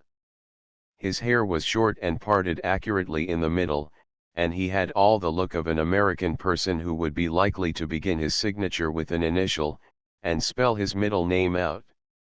He introduced himself, smiling a smirky smile borrowed from the courtiers of the stage, extended a fair-skinned talon, and while he gripped my hand in it he bent his body forward 3 times at the hips, as the stage courtier does, and said in the airiest and most condescending and patronizing way I quite remember his exact language, "Very glad to make your acquaintance, am sure, very glad indeed, assure you. I've read all your little efforts and greatly admired them, and when I heard you were here, I indicated a chair, and he sat down." This grandee was the grandson of an American of considerable note in his day, and not wholly forgotten yet, a man who came so near being a great man that he was quite generally accounted one while he lived. I slowly paced the floor, pondering scientific problems, and heard this conversation: "Grandson. First visit to Europe? Harris. Mine. Yes. G.S., with a soft reminiscent sigh suggestive of bygone joys that may be tasted in their freshness but once. Ah, I know what it is to you. A first visit, ah, the romance of it? I wish I could feel it again. Yes, I find it exceeds all my dreams. It is enchantment. I go. G.S., with a dainty gesture of the hand signifying spare me your callow enthusiasms, good friend. Yes, I know, I know, you go to cathedrals, and exclaim, and you drag through league-long picture galleries and exclaim, and you stand here and there and yonder, upon historic ground, and continue to exclaim, and you are permeated with your first crude conceptions of art, and are proud and happy. Ah, yes, proud and happy, that expresses it. Yes, yes, enjoy it, it is right, it is an innocent revel. And you? Don't you do these things now? Gs. I. Oh, that is very good. My dear sir, when you are as old a traveler as I am, you will not ask such a question as that. I visit the Regulation Gallery, moon around the Regulation Cathedral, do the worn round of the Regulation sites, yet, excuse me. Well, what do you do, then? Gs. Do. I flit and flit, for I am ever on the wing, but I avoid the herd. Today I am in Paris, tomorrow in Berlin, anon in Rome, but you would look for me in vain in the galleries of the Louvre or the common resorts of the gazers in those other capitals. If you would find me, you must look in the unvisited nooks and corners where others never think of going.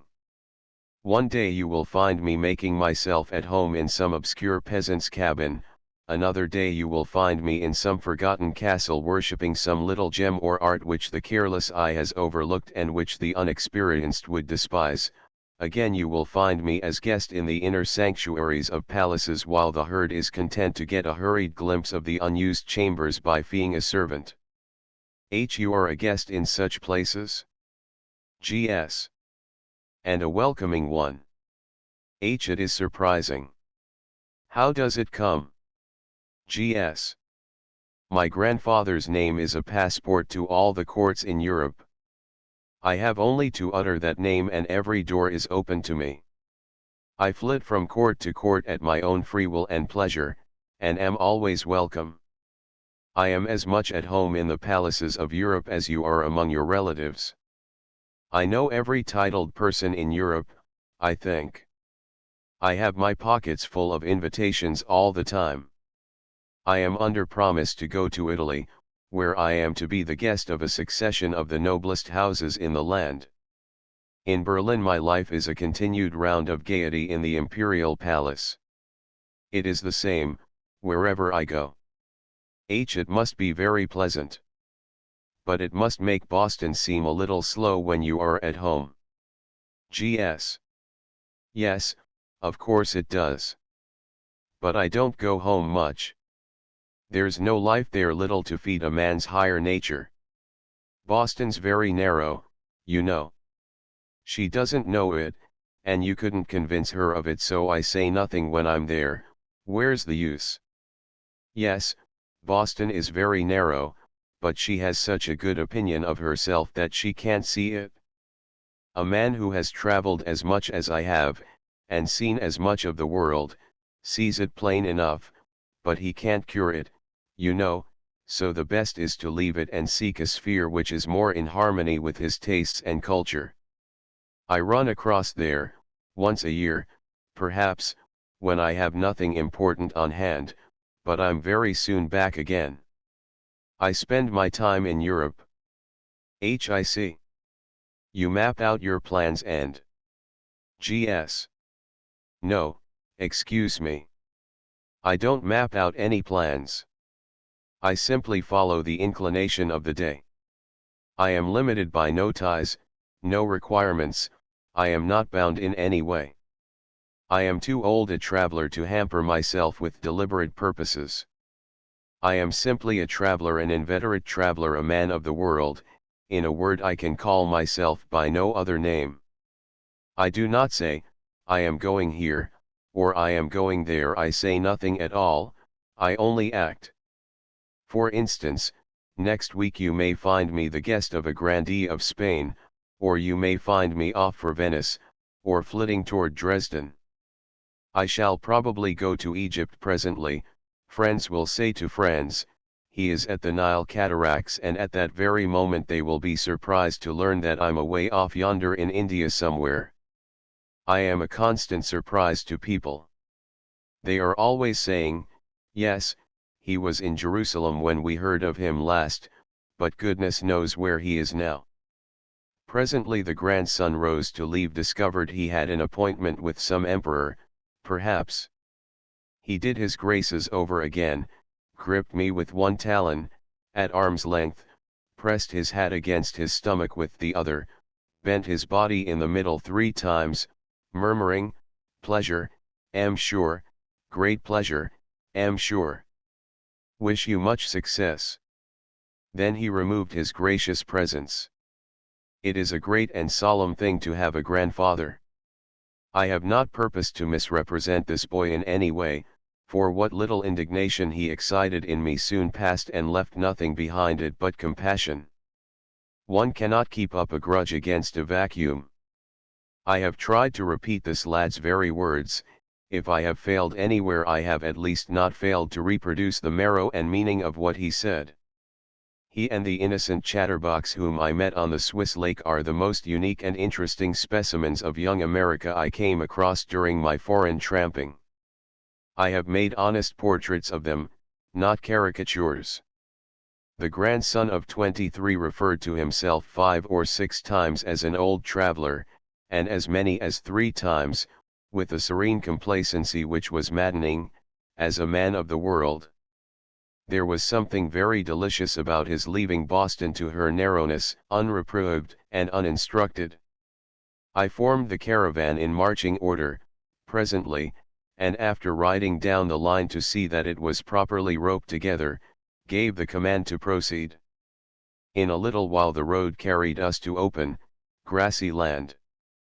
We were above the troublesome forest, now, and had an uninterrupted view, straight before us, of our summit, the summit of the Riffelberg.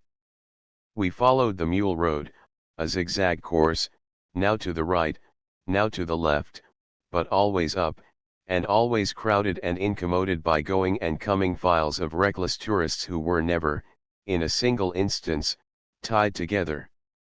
I was obliged to exert the utmost care and caution, for in many places the road was not 2 yards wide, and often the lower side of it sloped away in slanting precipices 8 and even 9 feet deep. I had to encourage the men constantly, to keep them from giving way to their unmanly fears. We might have made the summit before night, but for a delay caused by the loss of an umbrella. I was allowing the umbrella to remain lost, but the men murmured, and with reason, for in this exposed region we stood in peculiar need of protection against avalanches, so I went into camp and detached a strong party to go after the missing article. The difficulties of the next morning were severe, but our courage was high, for our goal was near. At noon we conquered the last impediment. We stood at last upon the summit, and without the loss of a single man except the mule that ate the glycerin. Our great achievement was achieved, the possibility of the impossible was demonstrated, and Harris and I walked proudly into the great dining room of the Riffelberg Hotel and stood our alpenstocks up in the corner. Yes, I had made the grand ascent, but it was a mistake to do it in evening dress. The plug hats were battered, the swallowtails were fluttering rags, mud added no grace, the general effect was unpleasant and even disreputable. There were about 75 tourists at the hotel, mainly ladies and little children, and they gave us an admiring welcome which paid us for all our privations and sufferings. The ascent had been made, and the names and dates now stand recorded on a stone monument there to prove it to all future tourists. I boiled a thermometer and took an altitude, with a most curious result. The summit was not as high as the point on the mountainside where I had taken the first altitude. Suspecting that I had made an important discovery, I prepared to verify it. There happened to be a still higher summit, called the Gornergrat, above the hotel, and notwithstanding the fact that it overlooks a glacier from a dizzy height, and that the ascent is difficult and dangerous, I resolved to venture up there and boil a thermometer. So I sent a strong party, with some borrowed hose, in charge of 2 chiefs of service, to dig a stairway in the soil all the way up, and this I ascended, roped to the guides. This breezy height was the summit proper, so I accomplished even more than I had originally purposed to do. This foolhardy exploit is recorded on another stone monument.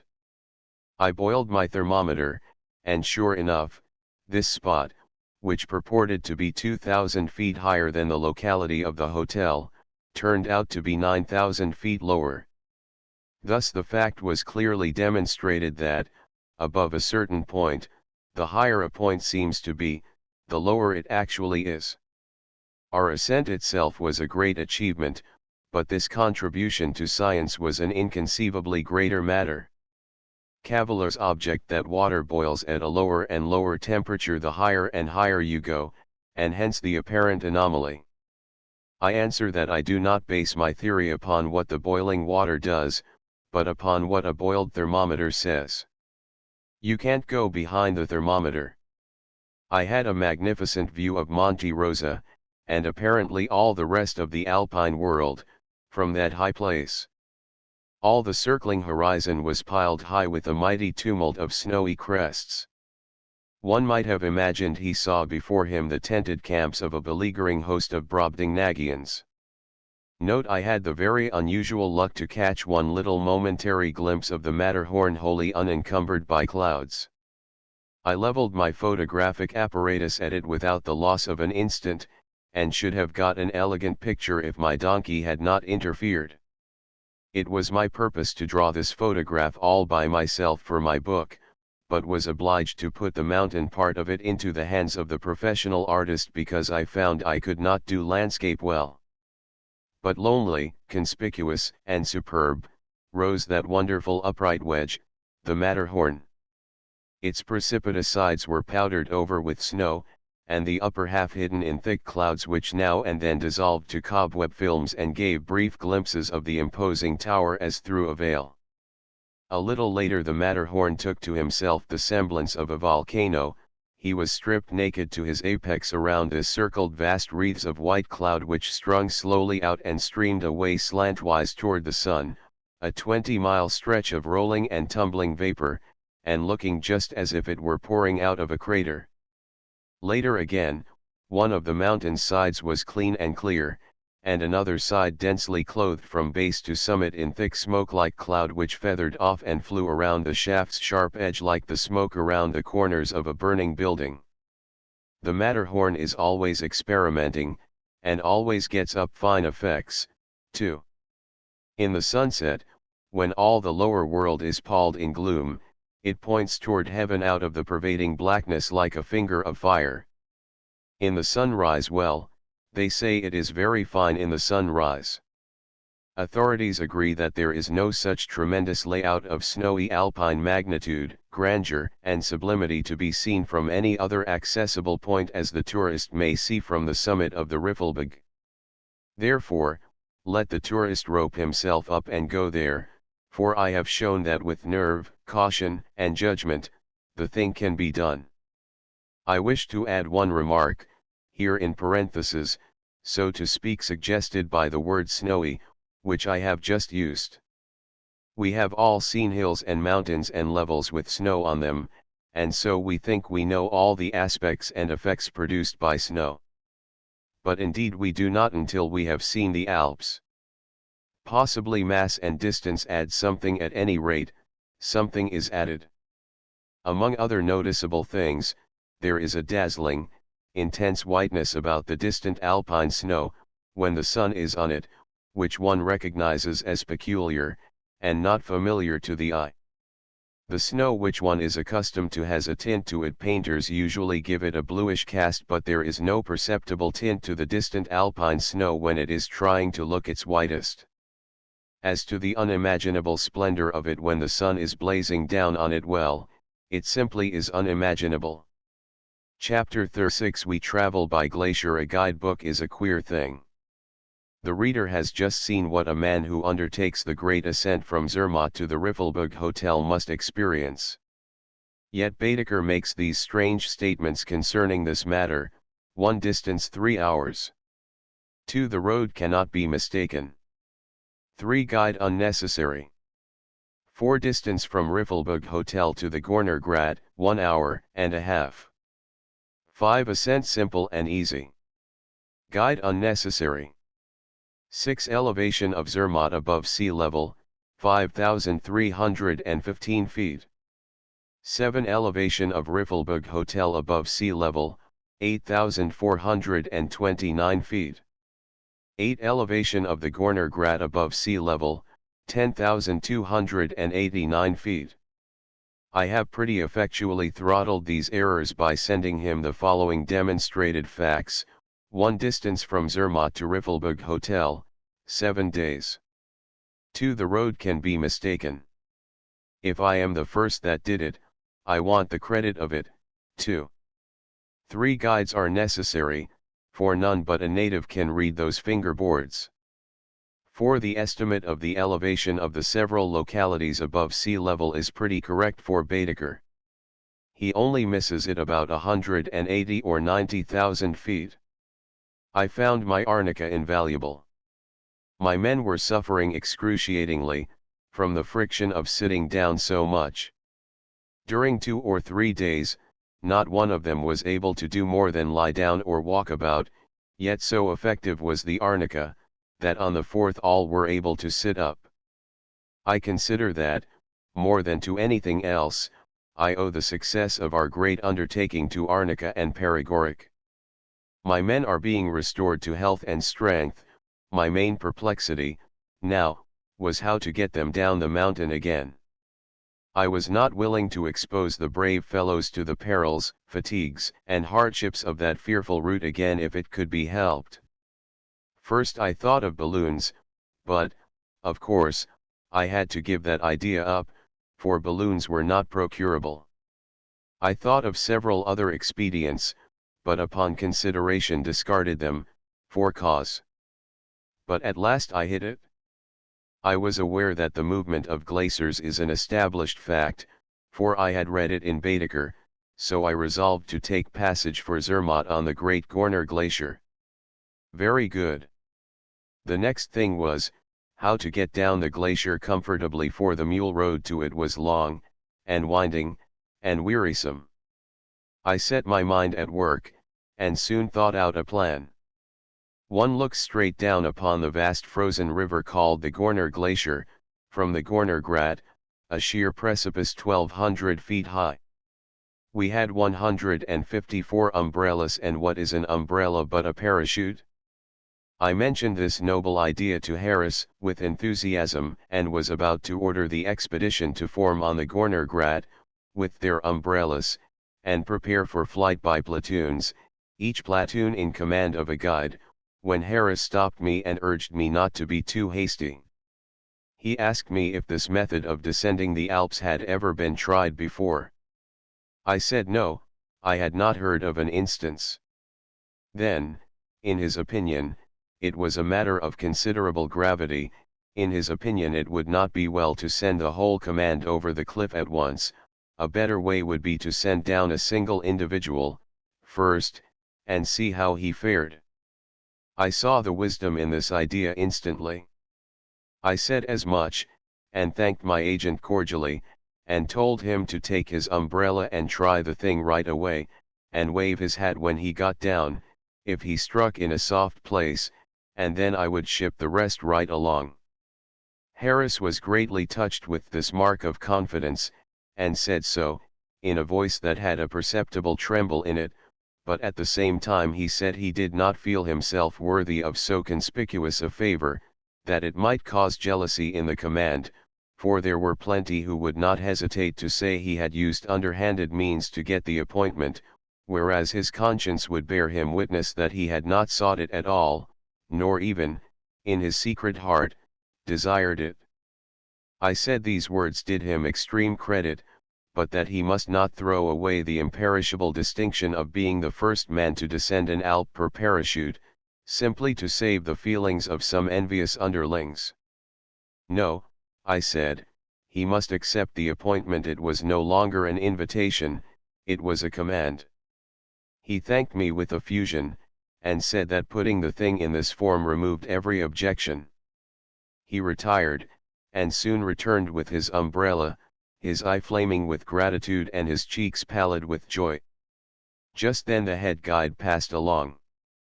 Harris's expression changed to one of infinite tenderness, and he said, "That man did me a cruel injury 4 days ago, and I said in my heart he should live to perceive and confess that the only noble revenge a man can take upon his enemy is to return good for evil. I resign in his favor. Appoint him." I threw my arms around the generous fellow and said, "Harris, you are the noblest soul that lives. You shall not regret this sublime act, neither shall the world fail to know of it. You shall have opportunity far transcending this one, too, if I live. Remember that." I called the head guide to me and appointed him on the spot. But the thing aroused no enthusiasm in him. He did not take to the idea at all. He said, "Tie myself to an umbrella and jump over the Gorner Grat? Excuse me, there are a great many pleasanter roads to the devil than that." Upon a discussion of the subject with him, it appeared that he considered the project distinctly and decidedly dangerous. I was not convinced, yet I was not willing to try the experiment in any risky way, that is, in a way that might cripple the strength and efficiency of the expedition. I was about at my wits' end when it occurred to me to try it on the Latinist. He was called in. But he declined, on the plea of inexperience, diffidence in public, lack of curiosity, and I didn't know what all. Another man declined on account of a cold in the head, thought he ought to avoid exposure. Another could not jump well, never could jump well, did not believe he could jump so far without long and patient practice. Another was afraid it was going to rain, and his umbrella had a hole in it. Everybody had an excuse. The result was what the reader has by this time guessed: the most magnificent idea that was ever conceived had to be abandoned, from sheer lack of a person with enterprise enough to carry it out. Yes, I actually had to give that thing up, while doubtless I should live to see somebody use it and take all the credit from me. Well, I had to go overland, there was no other way. I marched the expedition down the steep and tedious mule path and took up as good a position as I could upon the middle of the glacier, because Baedeker said the middle part travels the fastest. As a measure of economy, however, I put some of the heavier baggage on the shoreward parts, to go as slow freight. I waited and waited, but the glacier did not move. Night was coming on, the darkness began to gather, still we did not budge. It occurred to me then, that there might be a timetable in Baedeker. It would be well to find out the hours of starting. I called for the book, it could not be found. Bradshaw would certainly contain a timetable, but no Bradshaw could be found. Very well, I must make the best of the situation. So I pitched the tents, picketed the animals, milked the cows, had supper, paregoricked the men, established the watch, and went to bed with orders to call me as soon as we came in sight of Zermatt. I awoke about 10:30 next morning, and looked around. We hadn't budged a peg. At first I could not understand it, then it occurred to me that the old thing must be aground. So I cut down some trees and rigged a spar on the starboard and another on the port side, and fooled away upward of 3 hours trying to spar her off. But it was no use. She was half a mile wide and 15 or 20 miles long, and there was no telling just whereabouts she was aground. The men began to show uneasiness, too, and presently they came flying to me with ashy faces, saying she had sprung a leak. Nothing but my cool behavior at this critical time saved us from another panic. I ordered them to show me the place.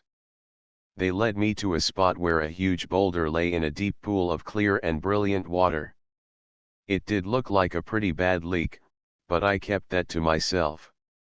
I made a pump and set the men to work to pump out the glacier. We made a success of it. I perceived, then, that it was not a leak at all.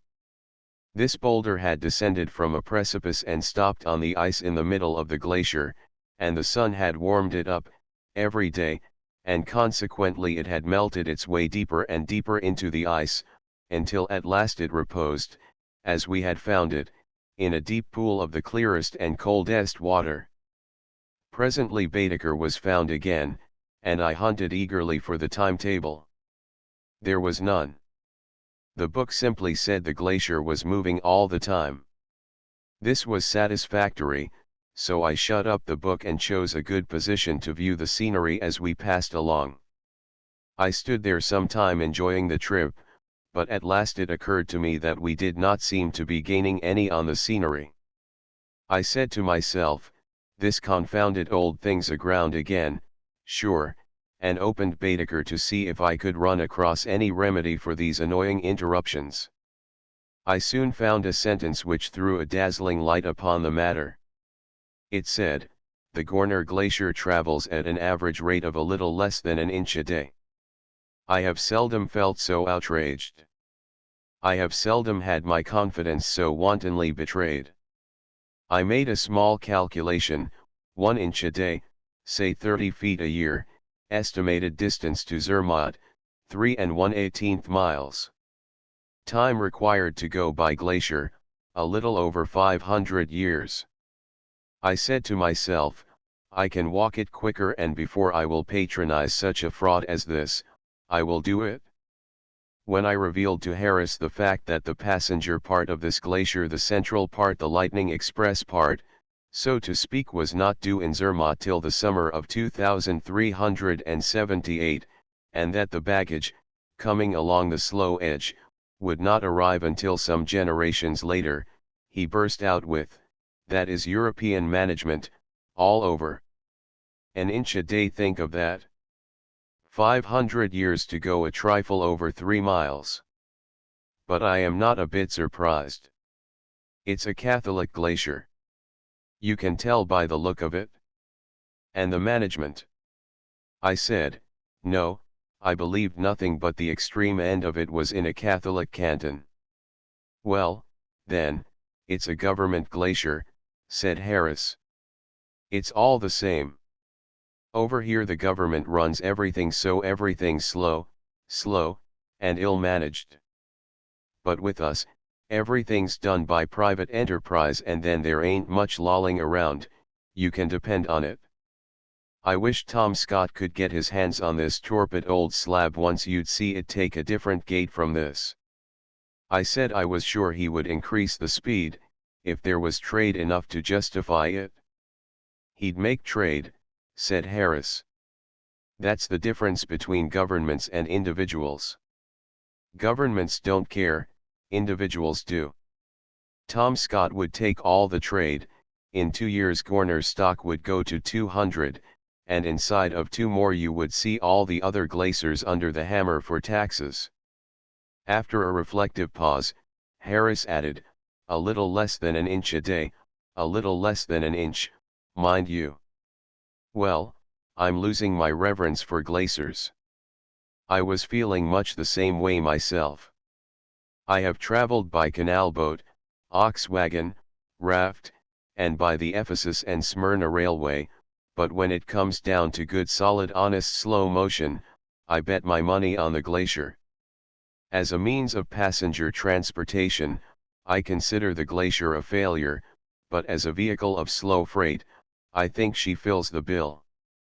In the matter of putting the fine shades on that line of business, I judge she could teach the Germans something. I ordered the men to break camp and prepare for the land journey to Zermatt. At this moment a most interesting find was made. A dark object, bedded in the glacial ice, was cut out with the ice axes, and it proved to be a piece of the undressed skin of some animal, a hair trunk, perhaps, but a close inspection disabled the hair trunk theory, and further discussion and examination exploded it entirely, that is, in the opinion of all the scientists except the one who had advanced it. This one clung to his theory with affectionate fidelity characteristic of originators of scientific theories, and afterward won many of the first scientists of the age to his view, by a very able pamphlet which he wrote, entitled, Evidences going to show that the hair trunk, in a wild state, belonged to the early glacial period, and roamed the wastes of chaos in the company with the cave bear, primeval man, and the other Oolitics of the old Silurian family. Each of our scientists had a theory of his own, and put forward an animal of his own as a candidate for the skin. I sided with the geologist of the expedition in the belief that this patch of skin had once helped to cover a Siberian elephant, in some old forgotten age, but we divided there, the geologist believing that this discovery proved that Siberia had formerly been located where Switzerland is now, whereas I held the opinion that it merely proved that the primeval Swiss was not the dull savage he is represented to have been, but was a being of high intellectual development, who liked to go to the menagerie. We arrived that evening, after many hardships and adventures, in some fields close to the great ice arch where the mad Visp boils and surges out from under the foot of the great Gorner Glacier, and here we camped, our perils over and our magnificent undertaking successfully completed. We marched into Zermatt the next day, and were received with the most lavish honors and applause. A document, signed and sealed by the authorities, was given to me which established and endorsed the fact that I had made the ascent of the Riffelberg. This I wear around my neck, and it will be buried with me when I am no more. Chapter XL Piteous Relics et Chamonics. I am not so ignorant about glacial movement, now, as I was when I took passage on the Gorner Glacier. I have read up since. I am aware that these vast bodies of ice do not travel at the same rate of speed, while the Gorner Glacier makes less than an inch a day, the Unteraar Glacier makes as much as 8, and still other glaciers are said to go 12, 16, and even 20 inches a day. One writer says that the slowest glacier travels 25 feet a year, and the fastest 400. What is a glacier? It is easy to say it looks like a frozen river which occupies the bed of a winding gorge or gully between mountains. But that gives no notion of its vastness. For it is sometimes 600 feet thick, and we are not accustomed to rivers 600 feet deep. No, our rivers are 6 feet, 20 feet, and sometimes 50 feet deep. We are not quite able to grasp so large a fact as an ice river 600 feet deep. The glacier's surface is not smooth and level, but has deep swales and swelling elevations, and sometimes has the look of a tossing sea whose turbulent billows were frozen hard in the instant of their most violent motion. The glacier's surface is not a flawless mass, but is a river with cracks or crevices, some narrow, some gaping wide. Many a man, the victim of a slip or a misstep, has plunged down one of these and met his death. Men have been fished out of them alive, but it was when they did not go to a great depth. The cold of the great depths would quickly stupefy a man, whether he was hurt or unhurt. These cracks do not go straight down, one can seldom see more than 20 to 40 feet down them, consequently men who have disappeared in them have been sought for, in the hope that they had stopped within helping distance, whereas their case, in most instances, had really been hopeless from the beginning. In 1864 a party of tourists was descending Mont Blanc, and while picking their way over one of the mighty glaciers of that lofty region, roped together, as was proper, a young porter disengaged himself from the line and started across an ice bridge which spanned a crevice. It broke under him with a crash, and he disappeared. The others could not see how deep he had gone, so it might be worthwhile to try and rescue him. A brave young guide named Michel Payet volunteered. 2 ropes were made fast to his leather belt and he bore the end of a third one in his hand to tie to the victim in case he found him. He was lowered into the crevice, he descended deeper and deeper between the clear blue walls of solid ice, he approached a bend in the crack and disappeared under it. Down, and still down, he went, into this profound grave. When he had reached a depth of 80 feet he passed under another bend in the crack, and thence descended 80 feet lower, as between perpendicular precipices. Arrived at this stage of 160 feet below the surface of the glacier, he peered through the twilight dimness and perceived that the chasm took another turn and stretched away at a steep slant to unknown deeps, for its course was lost in darkness. What a place that was to be in, especially if that leather belt should break. The compression of the belt threatened to suffocate the intrepid fellow. He called to his friends to draw him up, but could not make them hear. They still lowered him, deeper and deeper. Then he jerked his third cord as vigorously as he could. His friends understood, and dragged him out of those icy jaws of death. Then they attached a bottle to a cord and sent it down 200 feet, but it found no bottom. It came up covered with congelations, evidence enough that even if the poor porter reached the bottom with unbroken bones, a swift death from cold was sure, anyway. A glacier is a stupendous, ever-progressing, resistless plow. It pushes ahead of it masses of boulders which are packed together, and they stretch across the gorge, right in front of it, like a long grave or a long, sharp roof. This is called a moraine. It also shoves out a moraine along each side of its course. Imposing as the modern glaciers are, they are not so huge as were some that once existed. For instance, Mr. Whymper says, at some very remote period the valley of Aosta was occupied by a vast glacier, which flowed down its entire length from Mont Blanc to the plain of Piedmont, remained stationary, or nearly so, at its mouth for many centuries, and deposited there enormous masses of debris.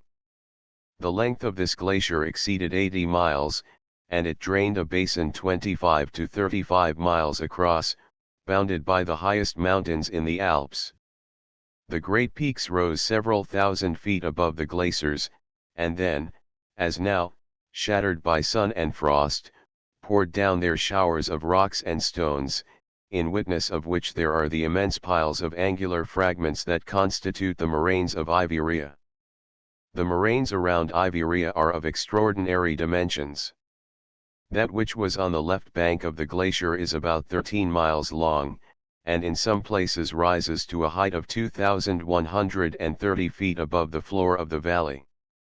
The terminal moraines, those which are pushed in front of the glaciers, cover something like 20 square miles of country.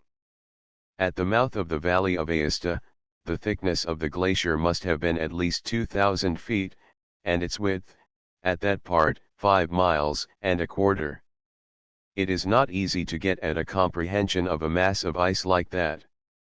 If one could cleave off the butt end of such a glacier an oblong block 2 or 3 miles wide by 5 and a quarter long and 2,000 feet thick, he could completely hide the city of New York under it, and Trinity steeple would only stick up into it relatively as far as a shingle nail would stick up into the bottom of a Saratoga trunk. The boulders from Mont Blanc, upon the plain below Iberia, assure us that the glacier which transported them existed for a prodigious length of time. Their present distance from the cliffs from which they were derived is about 420,000 feet, and if we assume that they traveled at the rate of 400 feet per annum, their journey must have occupied them no less than 1,055 years. In all probability they did not travel so fast. Glaciers are sometimes hurried out of their characteristic snail pace. A marvelous spectacle is presented then. Mr. Whymper refers to a case which occurred in Iceland in 1721. It seems that in the neighborhood of the mountain Kotlugja, large bodies of water formed underneath, or within the glaciers, either on account of the interior heat of the earth, or from other causes, and at length acquired irresistible power, tore the glaciers from their mooring on the land, and swept them over every obstacle into the sea. Prodigious masses of ice were thus borne for a distance of about 10 miles over land in the space of a few hours, and their bulk was so enormous that they covered